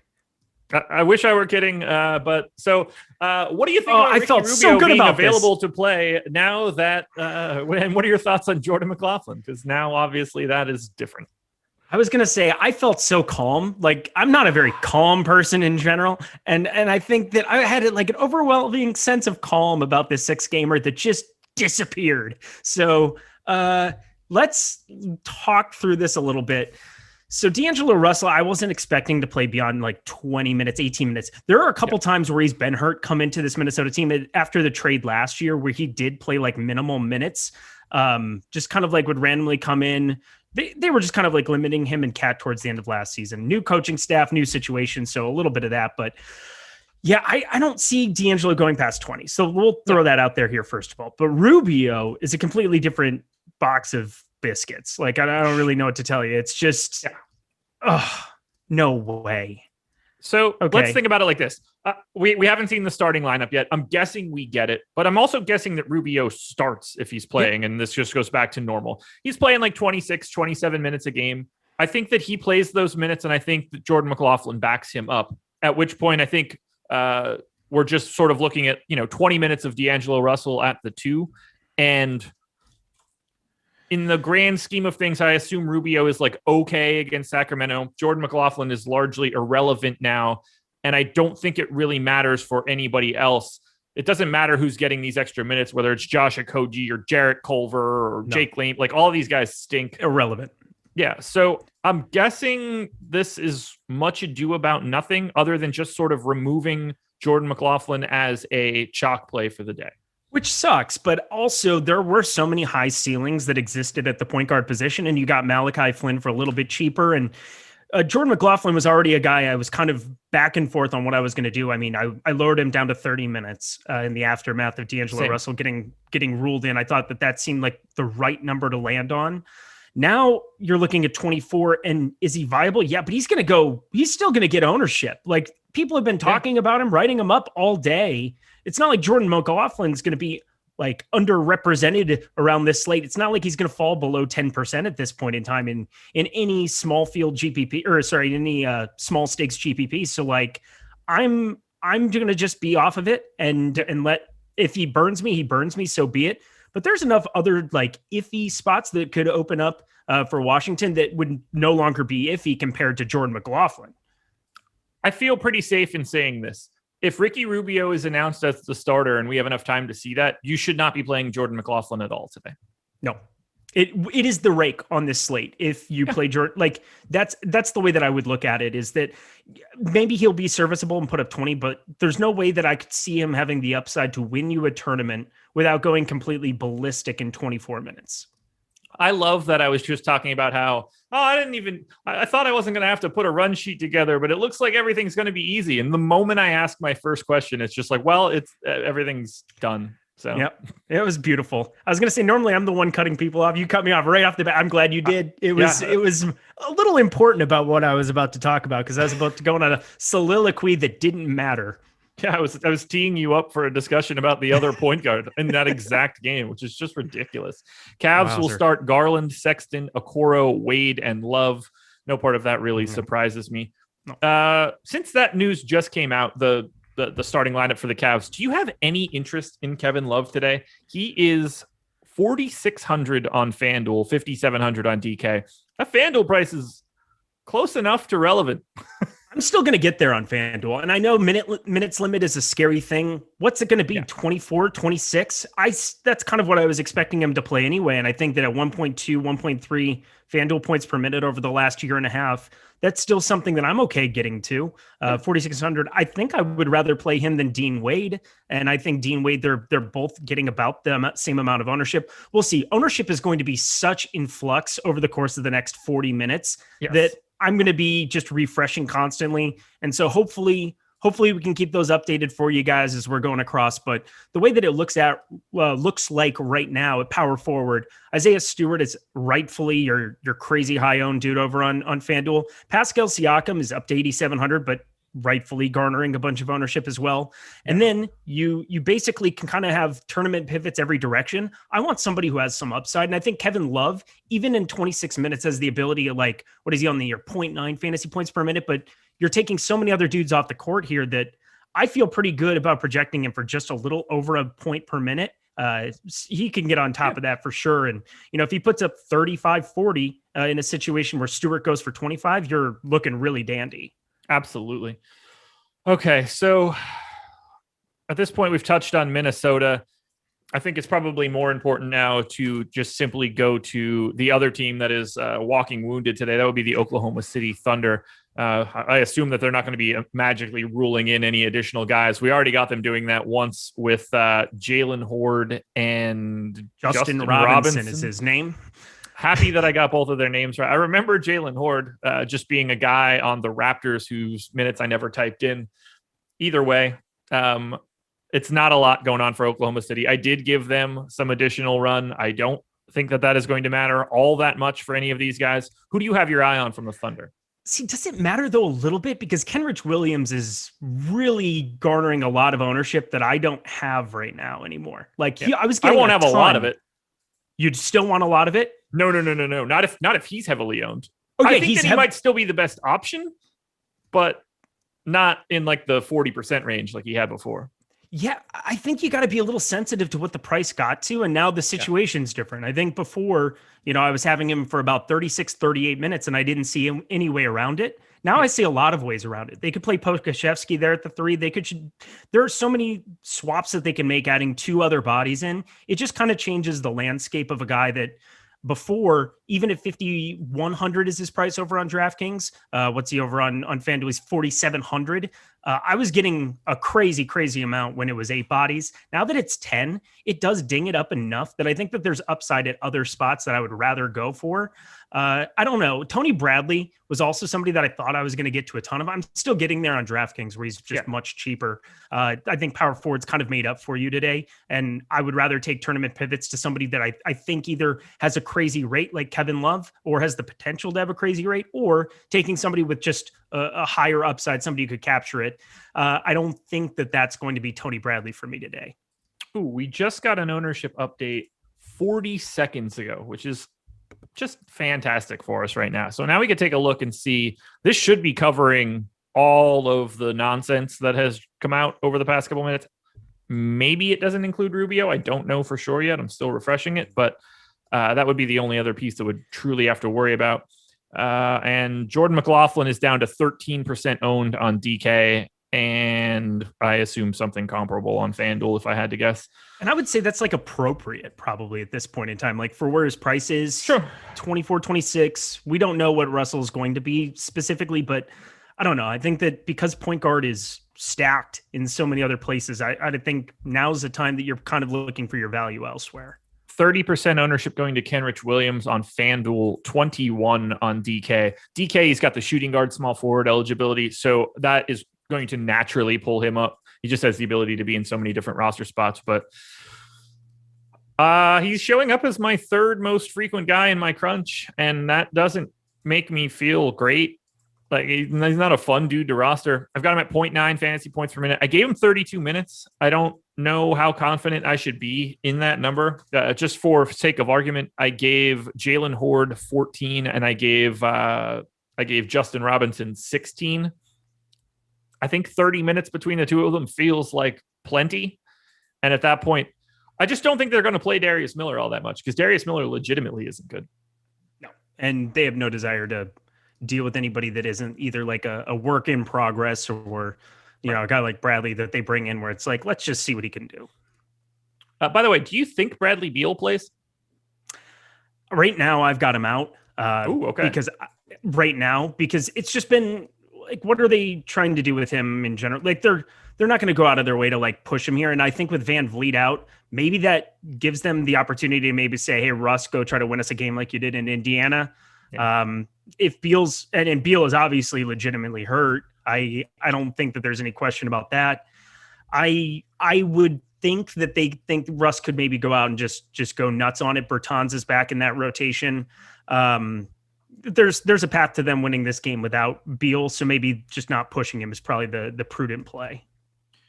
Just got a super chat from Corey Randall. Will Boban start today? If so, would he be a good pivot for this Stewart chalk? I'd say Different one, position. It depends on which site you're looking at. You shouldn't be pivoting away from Isaiah Stewart on FanDuel. He's chalky, and he is properly chalky. He's a starting center playing at a different position at a price tag that is basically free. I wouldn't there's nothing you should be doing that makes you think this is a spot I need to get away from Isaiah Stewart. DraftKings is a little bit different. I would say that yes, if Boban is starting, that is the kind of pivot you can make. Are you assuming Boban starts here? I'm not. I mean, I gave him 22 minutes. Dwight Powell played 24 in that same spot against Washington. I don't know. I don't think it really matters. Boban 22. I gave Dwight Powell 24. Yeah. And sure, you could take some shots there again, but this isn't the same situation. Boban starting news from, what was that, Saturday, when I was out gallivanting in Santa Monica and couldn't make any swaps on my phone. Oopsie. Been there. And Boban 3,800 on DK, much more in play there than he is at 4,500 on FanDuel. You would need a pretty serious amount of run to get him to be a priority on FanDuel over some of the more high, because we have so much value at point guard, shooting guard, small forward, and power forward. It becomes really, really easy to pay up to someone like Karl Anthony Towns at the center spot, or any little trickle down you want to go to, whether that's Rashawn Holmes, Moses Brown. Who am I missing? That would be really Rudy obvious. Gobert, maybe. I don't Rudy Gobert. Yeah. I knew I was missing one that I was just like, yeah, here we go. Mm-hmm. Okay, so we're about 17 minutes in. I've got a crunch running. All hell hasn't broken loose yet. Yeah, Daniel House out 7 to 10 days. Does Rubio and D'Angelo Russell affect the Timberwolves defense at all? Yeah, D'Angelo Russell might be the worst defensive player in the league, so it's not going to get any better putting him back on the floor. Him in Brooklyn was fun. Oof, oof, oof, oof, oof. That was enjoyable. All right, well, let's do this. So normally this would be a time where I would say, here are the shows that we have coming up after this. Oddly enough, we don't have shows coming up after this because the NBA only has one more game at 8 o'clock because we have the NCAA title game for basketball. So I don't have additional shows to plug for you. I do, however, have free content to plug for you. NBA, MLB, NHL player rankings, all free today. Each sport, NBA, MLB, NHL, you can get the player rankings for free at Awesemo.com. I assume if you're listening to this show, you're trying to play NBA, but if you are sneaking lineups in for MLB and NHL, head to the website. You can check out free rankings today. And I'm assuming Nightbot has been dropping those links into chat at least a little bit. Go check those things out. All right. We've kind of hit on all of like the major news so far. So I'm going to flip the script at least a little bit. Who are your favorite plays on this slate today? So I think just on the top end, I mean, getting to Cat on center on FanDuel has been a lot of fun. 11K just kind of makes for a contrarian spend up. I'm not contrarian by any means. I think it's pretty obvious the spot that he's in. I think under 25% is something that I want to get on top of for Cat against Sacramento. Really enjoyed getting there. I think before it was McLaughlin a lot. Malachi Flynn makes way too much sense. Isaiah Stewart, I'm eating that chalk, especially over on FanDuel. I think there's really no questions about that. De'Aaron Fox is a guy that hasn't been garnering a lot of talk, and I'm just in love with him, especially we're talking about bringing in Rubio and D'Angelo Russell. And I got to cut you off. Bradley Beal is out. Yep, good. I don't have to. So you can now keep going because this doesn't affect you. Yeah, you keep doing that. So De'Aaron Fox, when we're talking about a ceiling, you're capturing a ceiling for under 10K that's equivalent to a 10K player.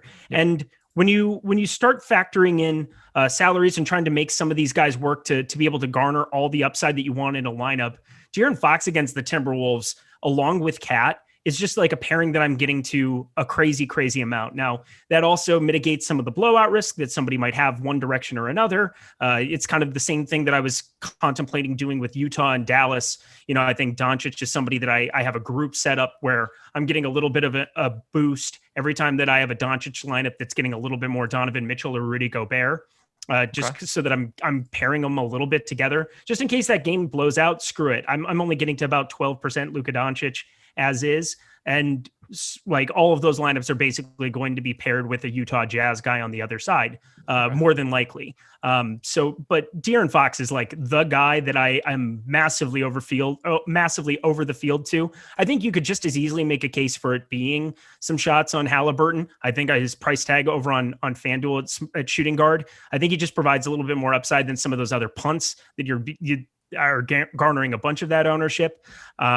Then we got another one, dude. DeJounte Murray out. That matters a lot. Okay. That matters a lot. Peyton Barrett, Bullock, Randall, Noel starting lineup for the Knicks at least is normal for now. All right. Well, okay. We knew this was going to have some stuff, and at least this one's manageable. Like, this is pretty manageable, I think. I think DeMar DeRozan becomes a really intriguing spend up. I don't know. I feel exactly the way you feel with, I don't know. What am I going to say? Also, we're going to have an opportunity to be able to, we have 39 minutes to allow for all of that to update. Patty Mills, not somebody that I'm ever excited to play. What's his price tag over on FanDuel is kind of the question. Patty Mills on FanDuel today is 3,900. Although I already had him projected for 28 minutes, so he can only climb so far. Yeah. Derek White always feels like a little bit of a stretch, like 5,700, 6,300, but he's going to be the de facto guy that you got to be kind of looking at there. Vassal's not going to really intrigue me very much. I mean, this is kind of like a usage special where it's like DeMar DeRozan at 7,900 on FanDuel. I'm really curious how much I'm going to get to there. You can play him 8,200 just at small forward. I think because I was already a little bit lower on Luka, maybe that kind of becomes a small forward play that I get a little bit of, but not going to go crazy nuts for Patrick Mills on this slate. in 403 minutes with no DeJounte Murray, no LaMarcus Aldridge on the floor for the San Antonio Spurs. DeMar DeRozan with a 30.8% usage rate, 1.34 FanDuel points per minute. That's pretty healthy. I'm interested. I'm very interested. Yeah, I mean, I'm not going to go all the way to 30, but I think like 29 for DeRozan seems pretty reasonable. Also sees a pretty sizable assist rate bump. He kind of takes over literally everything, which I don't have a problem getting to. So if I bump him up, I still got to work through a little bit of this because do you see Patty Mills playing 30 plus minutes here, or do they just kind of move everybody down because they got a lot of guard-ish type people already in? I think this could just be someone like Luka Samanic picking up a little bit more run at a position a little bit further up the line. They certainly don't have to be playing DeMar DeRozan at like the 4 like they do from time to time. Yeah, the way I think about it, it's like it's not a 1v1 where somebody steps into the role. It's kind of a smattering of other pieces that pick up some of the slack. Yeah. And I really just see it as DeJounte Murray's usage goes some other direction, not necessarily just his minutes. So like DeMar DeRozan, main beneficiary. Rudy Gay in a second unit already had a decent enough price tag that I was getting to a little bit over on FanDuel. I think that that's still going to be kind of an interesting spot to be looking at. 4,800 there. I don't know. I think, how many minutes did you have for him? I had 24 and I was getting to a little bit. So I had 22. I'm going to give him at least another minute to at least at first glance. So we know that they don't have Lonnie Walker. That is not going to be someone that's picking up any additional run. I'm guessing we see Devin Vassell pick up at least a little bit more minutes than he normally plays. Maybe but he it's gets shooting guard. It's hard. I don't think to do that. Yeah. No, I don't think he's playable at all. DeRozan is going to be the clear cut best option here. I've got him now at 1.26 FanDuel points per minute. And he is showing up in the least surprising thing in the world as a just absolutely fantastic play now. What do you think about Keldon Johnson here too? I did give him a little bit of a bump. I think everybody that normally plays has now been firmed up in minutes just a little bit more than normal.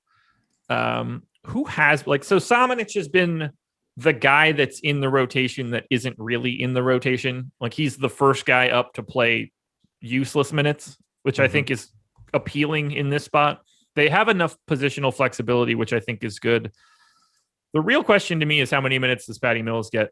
And he's played 34 and 32 in their last two. Obviously, that is with DeJounte Murray in. Stands to reason he would play, say, 32 minutes today. This is the perfect opportunity for him to play 24 because Pop is a jerk. He was the first guy that my brain kind of went to because Derek White just always has his price elevated just enough that I'd never really get there in any meaningful way. I was hoping that Mills was going to be under 4K over on DK too, and that would have made a lot of sense to get there. 4,300, there's at least some pause there. I would rather play, I think, Patty Mills than Jordan McLaughlin now, which is a weird thing to be saying at 3:25 out here on the West Coast, 35 minutes before lock. But that's kind of a fact. I would much rather take that shot. I'm completely with you there.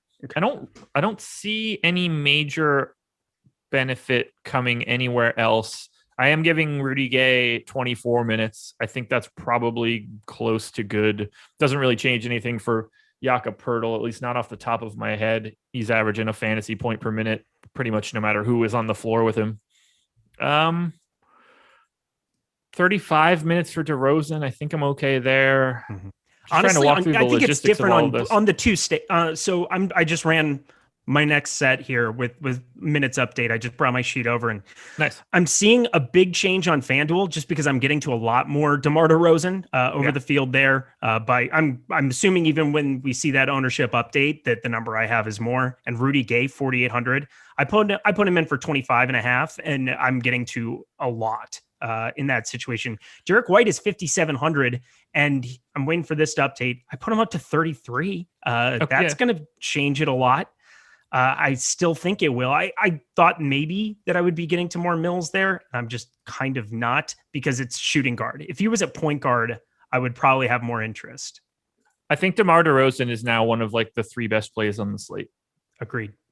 And we didn't really finish touching on it. I think Russell Westbrook is obviously now a truly fantastic play. Toronto without their legitimate backcourt, this could be a track meet for Russ. If the shot is falling, this one can get really ridiculous. Yeah. Oh man, I'm seeing visions of grandeur here with Russ. What happened? Howell Neto starting in place of Beal, I guess. That's awesome. Okay, because I had a lot of interest on DK at 3,800 already. Let me throw him in here. He played 32 minutes 2 days ago in Beal's absence. He's been consistently absence. good too. Like, been decent. It gets usage up in the low 20s. I'm interested in that. Yeah, I mean, at that price tag, we kind of have to be.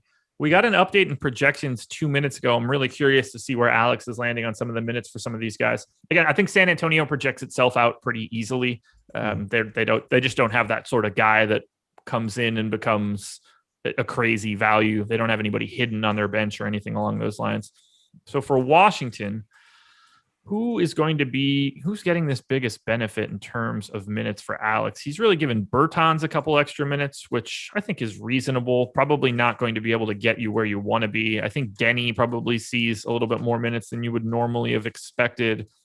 We're going to get another update from minutes from Alex shortly. He's got Neto in for 23 minutes. With the news of him starting, to me, there's no chance that he's leaving him at 23 minutes there. That seems like a tough sell, because he's only given Ish Smith 22. So I think that number comes up a little bit and someone else's minutes are going to go down. Do you have any interest in the centers for Washington? No. We've seen Robin Lopez play like 30 minutes a game. Is this a spot where these guys get a little bit of extra run? I think if you're going to play one of them, you're going to go Len for cheaper. You get a $700 savings. Playing Robin Lopez off the bench in a situation where he's gone off the last three, but is now 4,600 on a slate where there's a lot better centers. It is so thin. If he beats me, he beats me. It just wouldn't even be a guy that I would want even in 150 lineups on FanDuel today. All right. I'm feeling pretty good about what I've got going on here right now. I think it's about that time to run an actual crunch and find out if any of these people are functional for today, which that's important. It could go either way at this point. It really could. I mean, some of these games are sort of insane. I love this slate, by the way. Okay, I loved it about 25 minutes ago when McLaughlin. You loved it until we started talking? Yeah, well, there's that. No, but I think the DeMar DeRozan piece is going to be a huge part of the slate, man. A guy that I wasn't probably even getting to more than 5% before that news, and now I'm going to basically have my day made by him. Yeah, he's going to be highly, highly up there. I'm getting a lot more Pascal Siakam now that all of this news has come out, just because it's shifting the deck chairs a little bit for me. Mm-hmm. Like someone like Isaiah Stewart is coming down in my ownership just because we have more value at other positions. So he doesn't silo himself as like the only great play. Now, don't get me wrong. He's the fourth. He's showing up fourth for me in my exposures. It's not as if I'm like not on him. Yeah. But it is changing the scope a little bit. So Russ, Neto, Avdia, Bertans, and Alex Len starting for the Washington Wizards. That makes sense to me. So yeah, if I'm going to do anything on FanDuel, I'm going to maybe have a smattering of Len. I'm only playing 40 lineups over there. I'm playing pretty much everything over on DraftKings today. 193 lineups there. I'm going to probably get to a little bit of Len, I'm guessing. Still over there too on this next run, but he's 4,400. It won't be anything meaningful whatsoever. This is going to be a truly, truly insane slate. At least your night's going to be over, or it's going to be a sweat right off the bat. I could not be happier. I just want to eat family time. Ooh, we've got the starting lineup for the Toronto Raptors. Buckle up. Ready? Yep. DeAndre Bembry, Gary Trent Jr., OG Anunoby, Pascal Siakam, Chris Boucher. Did you notice that none of those names are Malachi Flynn? I did. That was maybe the first thing that came to mind there. Yeah. Okay. Yeah. Oh, baby. Okay. Thanks, DeAndre Bembry, for existing. I appreciate you, bro. 3,100. Well, I still think Malachi Flynn's in play, but this is the same situation where it's like you got to give him some kind of a decrease, not in like the Jordan McLaughlin route. We still saw 31 minutes. He was kind of the 1-for-1 plug, but I guess Toronto's had some time to think about what they wanted to do for their starting lineup here. Now with Van Vliet out, as opposed to kind of doing it on the fly in that third quarter when Van Vliet came out last game. I guess they just landed on Gary Trent playing point guard. I think it's more like Point Pascal today. Yeah, that's probably true. That's correct. I mean, DeAndre Bembry is like a 5 in my rates, 5% assist rate guy. Siakam higher than that. Gary Trent Jr. not high. I mean, Gary Trent Jr. He's where assists go to die. This slate is just something else. Okay, so Malachi Flynn was previously going to be a really nice value option. Is that fully erased now? I mean, what are we expecting here? 24 minutes, 26 minutes? Yeah, and I don't think he can be fully erased at the minimum on FanDuel. I still think that he's viable. 3,500. DK 3,500, where you're only rostering 8 players. I'm interested to see what happens in this next run. This also, I don't know. I guess you're getting Bembry off that second unit. What do you think about Stanley Johnson today? I don't think that that's something that I can recommend. Okay. Rubio starting, by the way. Okay, good. Then I don't have to like freak out and have McLaughlin and try to figure out what to do with Rubio minutes. I gave Stanley Johnson 20 minutes just for the record, and he shows up as a guy that will not be in my lineups. Okay. On DK's the flat min. That's why I brought it up. I mean, I have to get to DeAndre Bembry over him. I think they're similar fantasy players. If Bembry is starting, just naturally, I have to assume that he's going to play more minutes. Starting lineup for the Wolves: Rubio, Edwards, Okogie, McDaniels, and Towns. Yep. So that's enjoyable. Nets will start Harden, Irving, Harris, Green, and Aldridge. At least for right now, that does not shock me. Nope. Not at all. Guys, hit that like button, by the way. I haven't been asking all that much. I didn't want Laffy to feel bad. I know he was having to beg for it in that last hour, but I am going to ask now if you could hit it. We've got over 3,100 people here, 600 and change likes. So if you can, please hit that thumbs up. Helps me out a ton, helps us out a ton. But subscribe to the channel. That is the true big piece for us. We want this channel to grow. The more the channel grows, the more we can provide to you guys.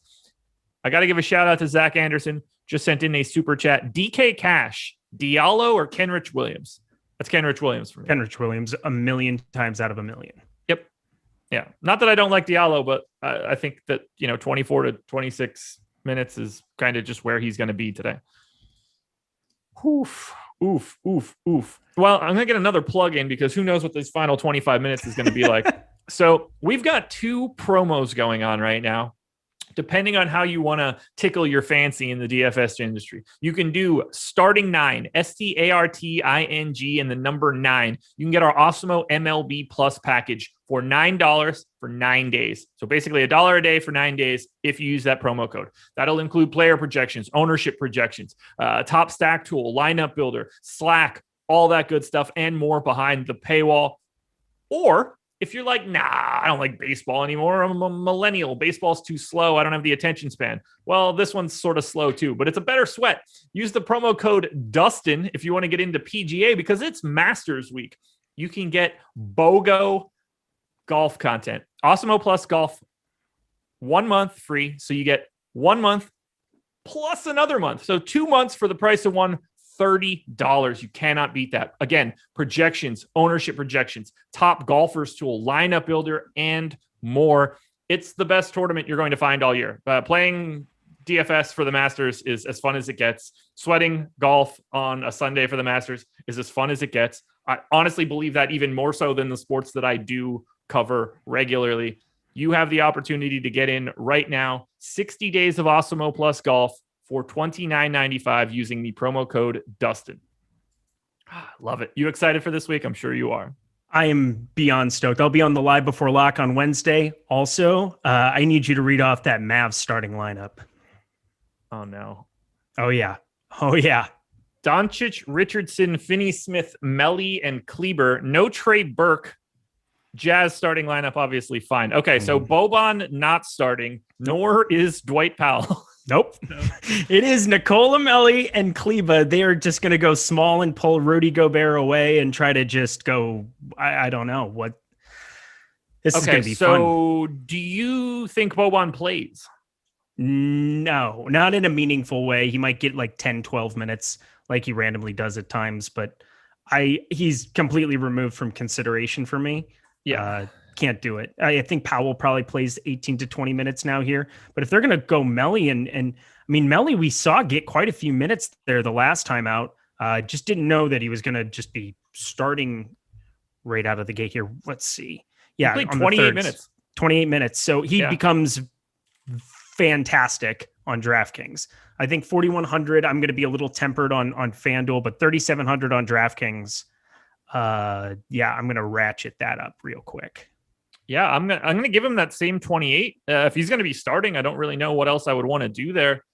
I don't really think that changes anything for Maxey, obviously, but Nikola Melli coming in this Dallas starting lineup now, 4,100 on FanDuel, 3,700 on DraftKings.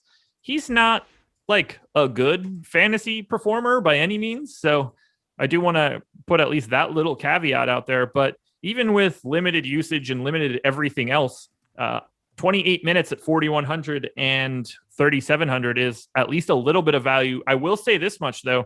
At 28 minutes, I don't get much of him.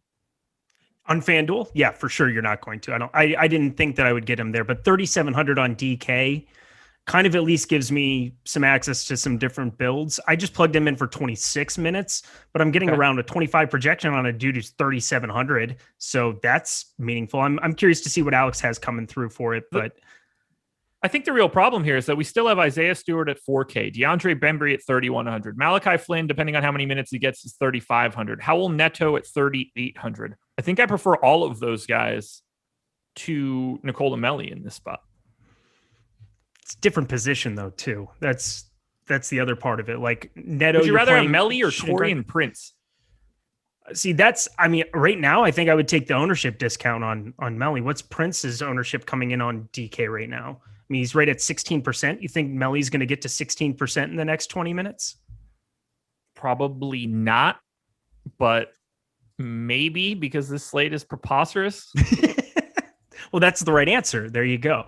Yeah. I don't think that the ownership matches it. You also get access to a power forward spot that, I'm not doubling down on my centers. I basically plug him in at a power forward spot. It gives me access to pay up for Fox, Westbrook, doing all the things that I want to do on DK there. Okay. Steve sent in a super chat, wants to know favorite pay up option on FanDuel. Thank God, because that's actually an easy question to answer. Some of these questions are getting incredibly difficult, but my favorite pay up option on FanDuel is now Russell Westbrook. Same. And then James Kennan with the big super chat said, Josh, DraftKings, best duo, Towns, Baines, or Randall, Kevin Love. I don't really like Baines or Kevin Love on DraftKings. Yeah, so it's a 1v1 in that situation. Yeah, if you can find someone that isn't Baines or Love, I would say this much. I clearly like Towns more than I like more than I like Julius Randle. Agreed. Big time. What a slate. I got Gary Trent in a ton of lineups now. Kenrich Williams is tumbling. Denny Avdia is in more than I want because that dude is... I mentioned that Gary Trent is the place where assists go to die. On FanDuel. I love him. Denny is the place where all stats go to die. And unfortunately, I'm going to have a lot of him.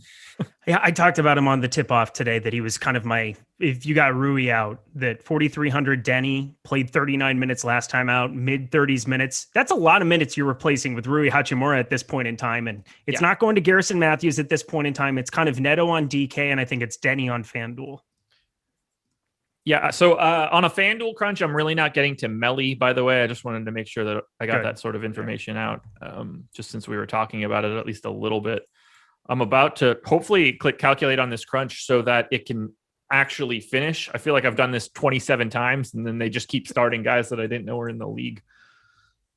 Your process for plugging in it is a little different than mine, too. Mine is drag, click, send.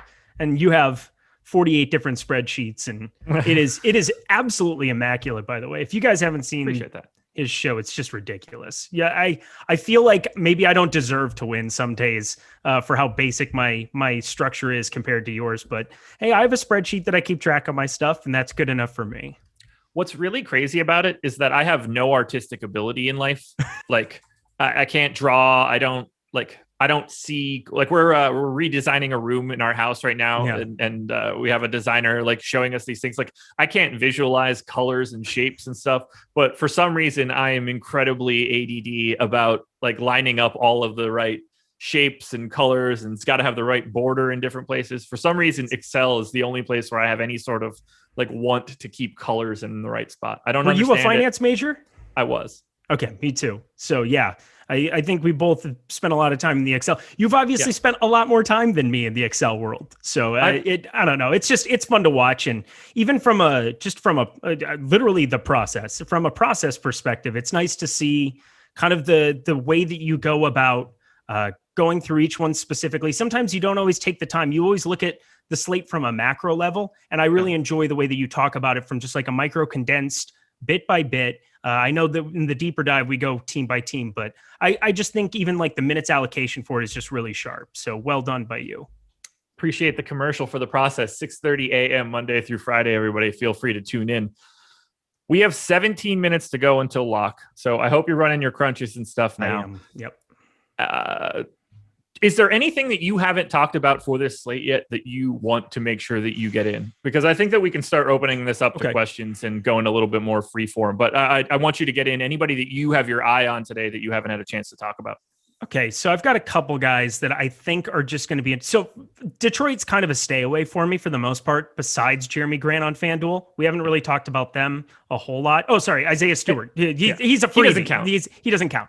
But I'm saying that out of like the rotations, they have like 7 guards and they do a million things where they play 20 minutes and they have no idea what they're doing at this point in time. They don't know who they want to give minutes to. So that's just kind of a stay away for me in general. So that kind of makes it a little bit easier looking at that team.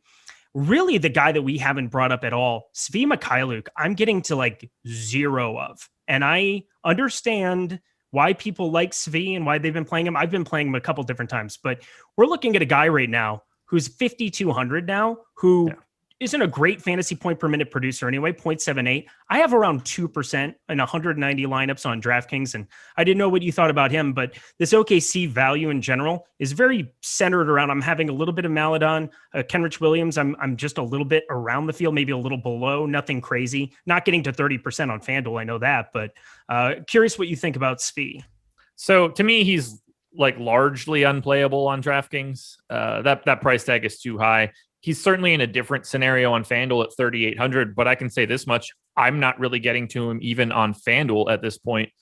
There's just too much other quality value. And now we're just talking about another one of these guys that's a low fantasy point per minute, 30-minute a game guy. Like he is just another value play. To me, he's no different than like rostering Denny at this point. Guys that just, you're hoping that you get that day where a couple extra shots go in and maybe they fall into a couple steals and blocks. But I think we have a lot of Svi Mikhailuks at this point on the slate. And he's 15%, it looks like. And I'm nowhere near interested in getting there. I think if I'm going to get any OKC exposure, I'm going to the Maladon situation. I think he's about appropriately owned, though. And I'm not really going overboard to anybody on OKC on this slate, which is strange considering they had 8 dudes and it became 10. And I think that's enough of a bump that I'm just very tempered on them, and I'm below the field and not nearly as excited to get to them. So it's really kind of a Toronto-centric slate, and it was a Minnesota-centric slate, but now it's kind of being spread around to a lot of different spots, particularly DeMar DeRozan, who kind of like became one of my priorities on both sites. All right. Alex has Malachi Flynn at 24.6. I just see him showing up in my lineups. Now I'm trying to figure out if I need to make a change before I keep crunching, but I don't think that I do. Okay. Yeah. I'm okay with having how much are you getting to is the question. I mean, if you're getting to like 25-30%, no, way less. Yeah. Then you're fine. Yeah. I'm getting to like 8% right now, and I'm fine with that. 14 is what's showing up. His ownership will sort of dictate the rest of this equation, but we did just get 2 more super chats. How much Boucher are you getting to on FanDuel? I assume not a lot. I was getting to more earlier, and now it's becoming Cat. Well, what happened? He more than I thought I was. He's basically even with Holmes in the 4 spot for me of overall and ownership in on FanDuel. So interesting. I'm getting to a lot of towns. I'm getting to a ton more Gobert. I have like 24% on Gobert as well. I like that. I like getting to him in kind of a spot where, again, Vegas has this as 4.5. I just don't see that being appropriate, especially I'm assuming that that's going to change here with Zinger. I haven't pulled up what the line moved to. It felt like a straddled line where they didn't know whether they wanted to rule him in or out. But even in that situation, Utah's just a really good basketball team. And Gobert has like one of the craziest plus minuses of all time here at this point in time. He's just on a mission. He truly is. Big fan of that dude too. One more. We got a 3v3. Buckle up for this one. Halliburton, Stanley Johnson. This is FanDuel, by the way. Halliburton, Stanley Johnson, and Kenrich Williams, or Gary Trent, Jeff Green, and Denny Avdia. Oh, God. Jeff Green involved is not great. I like the Avdia. I don't like Stanley Johnson on FanDuel. The only place I'm considering him is on DK at 3K, where he just gives me access to be able to go completely stars and scrubs. If 20 minutes, he were to somehow get a point per minute, get to 20, 22, be optimal in that kind of a situation at a small forward position. That's really, and I'm not getting to like a ton. It was more of a question that I posed just to get a feel for where you were on him. Because there is like a minutes upside in that second unit where maybe he can get to 22, 24 minutes and then get on top of that in a meaningful way. And he's the min. So on FanDuel, I probably lean with the second one just to avoid Stanley Johnson, but like Denny Avdia, I don't really like Jeff Green that much on this slate. I don't see the reason to need to get to Stanley Johnson or Jeff Green at this point. We have way too much value out there to be dumpster diving like that. Mm-hmm. We still are missing one big piece for today's slate. Who will be the starting point guard for the Detroit Pistons today? I mean, we didn't see Hayes start last game. I think Hayes starts, but it doesn't really matter to me. I mean, again, there's 7 guys there. You have 3 guys who are playing shooting guard who have been forced into ball handling duty in some capacity too, in Diallo, Jackson, and Jackson. The law firm of Jackson and Jackson, let it be known. Frank Jackson only ever played point guard in New Orleans, and now he's playing 2 in some starting lineups there. So weird. But I think Killian Hayes probably gets starting sooner rather than later here. Yeah, positions are super not a thing any longer. Oh, well, there's that too. But I'm just saying in the context of it, they keep trying to audition Dennis Smith Jr. and trying to audition all these dudes to play a point guard that's like plays within the realm of what they're looking for. And yeah, positions aren't a thing. You're going to have Siakam handling the ball a lot for Toronto. But I pretty much believe that it doesn't matter. Russell Westbrook, now the chalk play on FanDuel. We did just get one more super chat in from R. Cathelza. Schmurder free. It will be showtime in New York tonight. I don't know what any of that means. Thank you for the super chat. Yes, exactly. Thank you for the super chat. All right, we've got a bunch of questions coming in, so I'm going to start hitting you fast and furious. Boucher, okay for DK cash. I can't imagine that's a thing. No. There are 15 centers that I would rather play than Chris Boucher in cash. Yeah, that's a no-go for me. DeMar and Trent versus Halliburton and OG Anunoby in a FanDuel single entry GPP. The first one, not close. Yeah, absolutely. Although, don't sleep on OG Anunoby right now. I'm not. I like playing OG like a crazy person as of late. And I mean that in a good way. But I'm not going to tell him to do the thing that I wouldn't do in that scenario. No. But I do like OG, and I'm getting to about the field today on him. All right, what else we got coming in here? Cat and Melly or Boucher and DeRozan. Okay, so what is with the new, is Alex's projections making Boucher pop right now? Because we are getting like an infinite amount of Chris Boucher questions, and that's not truly what I was expecting. He's the highest owned center projected on FanDuel right now. Yeah, and that's 5K. That's crazy. I mean, Alex hasn't projected for 27 minutes now. What? Wasn't he at like 24 all day? I thought he was at 24. Boucher has played. I mean, he played 25 the last time out. I don't know. let's think about this like from a matchup perspective here too. Like Washington is going to have rotating Len and Lopez. You're gonna like, what would be the situation? Why would we bump Boucher in this spot now? I'm not sure. I like him. I am getting a little bit of him. I don't want him in a quarter of my FanDuel lineups. He's one of my favorite players to watch, period, in the NBA. Yeah. I love him, but I mean, I was getting to around 12% on DK, and I thought that maybe even that was a little high, but now I'm looking over at the ownership percentage that we just had updated, and he's up to 18.4. Oh, Lordy. By the way, I have OG Anunoby as my favorite small forward play on FanDuel today. Just putting that out there. Don't mind it at all. I love OG. Just, I think people don't change situations. Like, people think that it's the same guy in every situation, and it's a whole new situation. Like, you have no Powell, you have no Lowry, you have no Van Vliet. The ball needs to go in the bucket in some capacity. Maybe that's why we're seeing a little bit of a bump for Boucher, but I don't know. I don't see him getting to 27, 28. If I did, I would have him in a lot more lineups. I will also say this.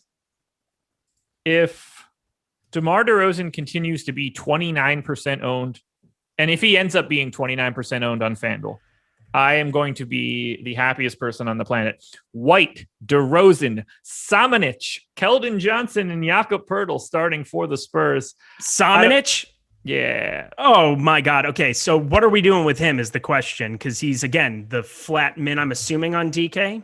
That would be my assumption as well. Yeah, so I like him more than I like Stanley Johnson now. Yes, absolutely. Yeah, I'm going to bust him up here. And so Stanley no longer exists. We've got 7 minutes. All right.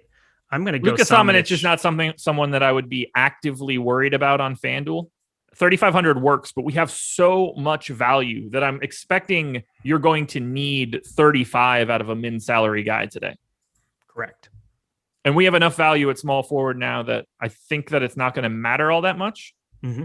Agreed. And DeMar DeRozan just plugs in nicely there too on DK. Yeah. Oh, it does make me not enjoy rostering like a lot of other garbagey small forwards, but that's neither here nor there. How much Bembry are you getting to on FanDuel right now? 17%. Okay. We have him projected for 10. Would you rather have DeAndre Bembry or Luka Samanic? Obviously different positions.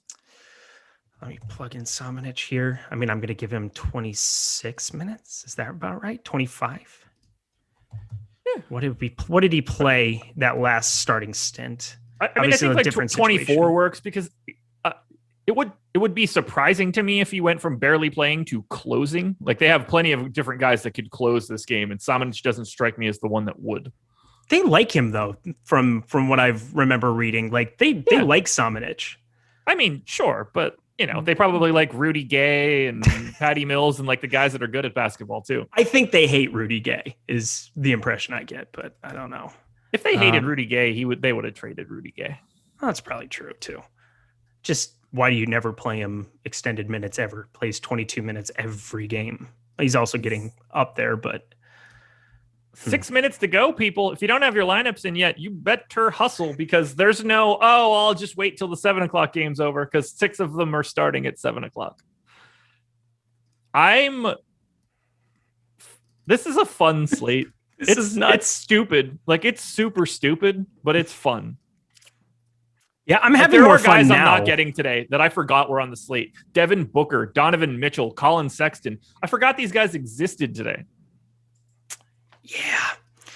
Also, if you had told me I was going to have Samanic, Howell, Neto, DeAndre Bembry, if I was rostering any of these dudes less than 45 minutes ago, I would have thought, like, what happened? Did half the NBA have to sit out tonight?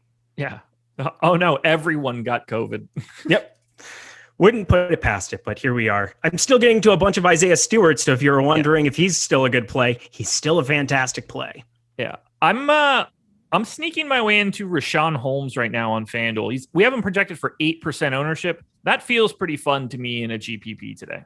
I like him at 7,600 on DK too. I was getting over the field. I was getting right about 15%. I think he's probably the one guy that's going the least owned out of that entire game compared to everybody else. I think Fox is starting to get up to about appropriately owned. Rubio now kind of nixes a lot of the other side of that for Minnesota, but God, I really like Richaun Holmes today. And another name we didn't say that I'm actually getting to, and I want to make sure that we put this stuff out there. I still like Kevin Porter at small forward for 6,200 on FanDuel. He's getting like 20% ownership. I'm over that number as of right now. I don't mind it. It feels gross. And I know everybody's like, oh, but he's been bad of late. But you put Christian Wood on the floor as opposed to anybody else. Yeah, he's going to take a bump, but 6,200, it's really kind of the assist rate too that you're hoping really takes that noticeable jump back up. I'm also not expecting 9 turnovers again for him tonight. No, not so much. Saban Lee starting at the point for the Pistons. Everything else looks normal. Maladon, Svi Mikhailiuk, Kenrich Williams, Pogoshevsky, Moses Brown for the Oklahoma City Thunder. I think I am at a point now where this is just going to have to be my lineups, and I'm going to get it in because at 3 minutes left, I'm getting nervous. And I haven't put anything in yet. Okay, well, you do that. I can. I got plenty of time, man. I'm a pro at this. God, I was gonna say you're the multitasking expert. You and Greg can just do that stuff on the fly. And for me, it takes a little bit more.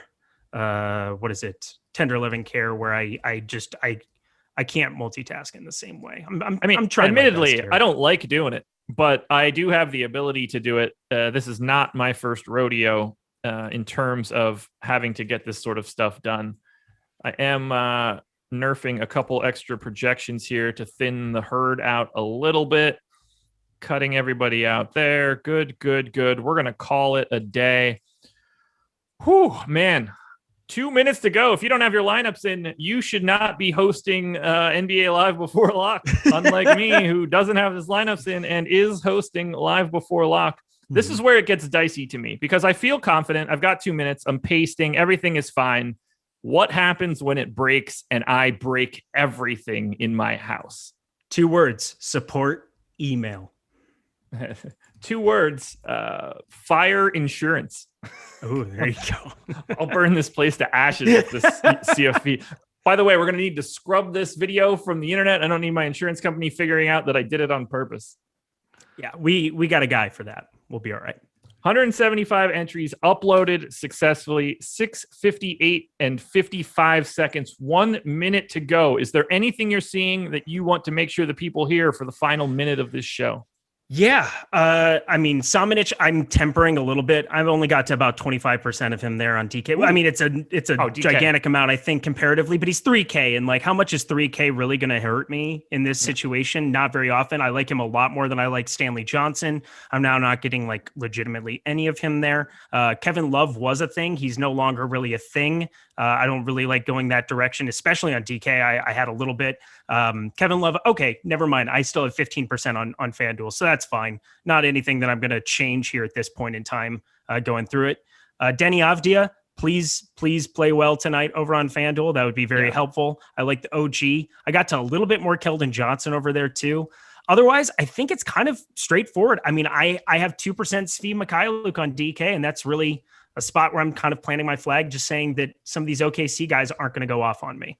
I have him in one lineup on FanDuel, Svi, that is. And I went 72% DeMar DeRozan, and I'm not mad about it at all. I love it so much. Love it. Anthony Edwards, just saw the super chat right now. Halliburton and Trent for FanDuel was a question that came in. That would be Gary Trent for me at this point. And DeMar DeRozan over Anthony Edwards by a mile on FanDuel as well. Not close.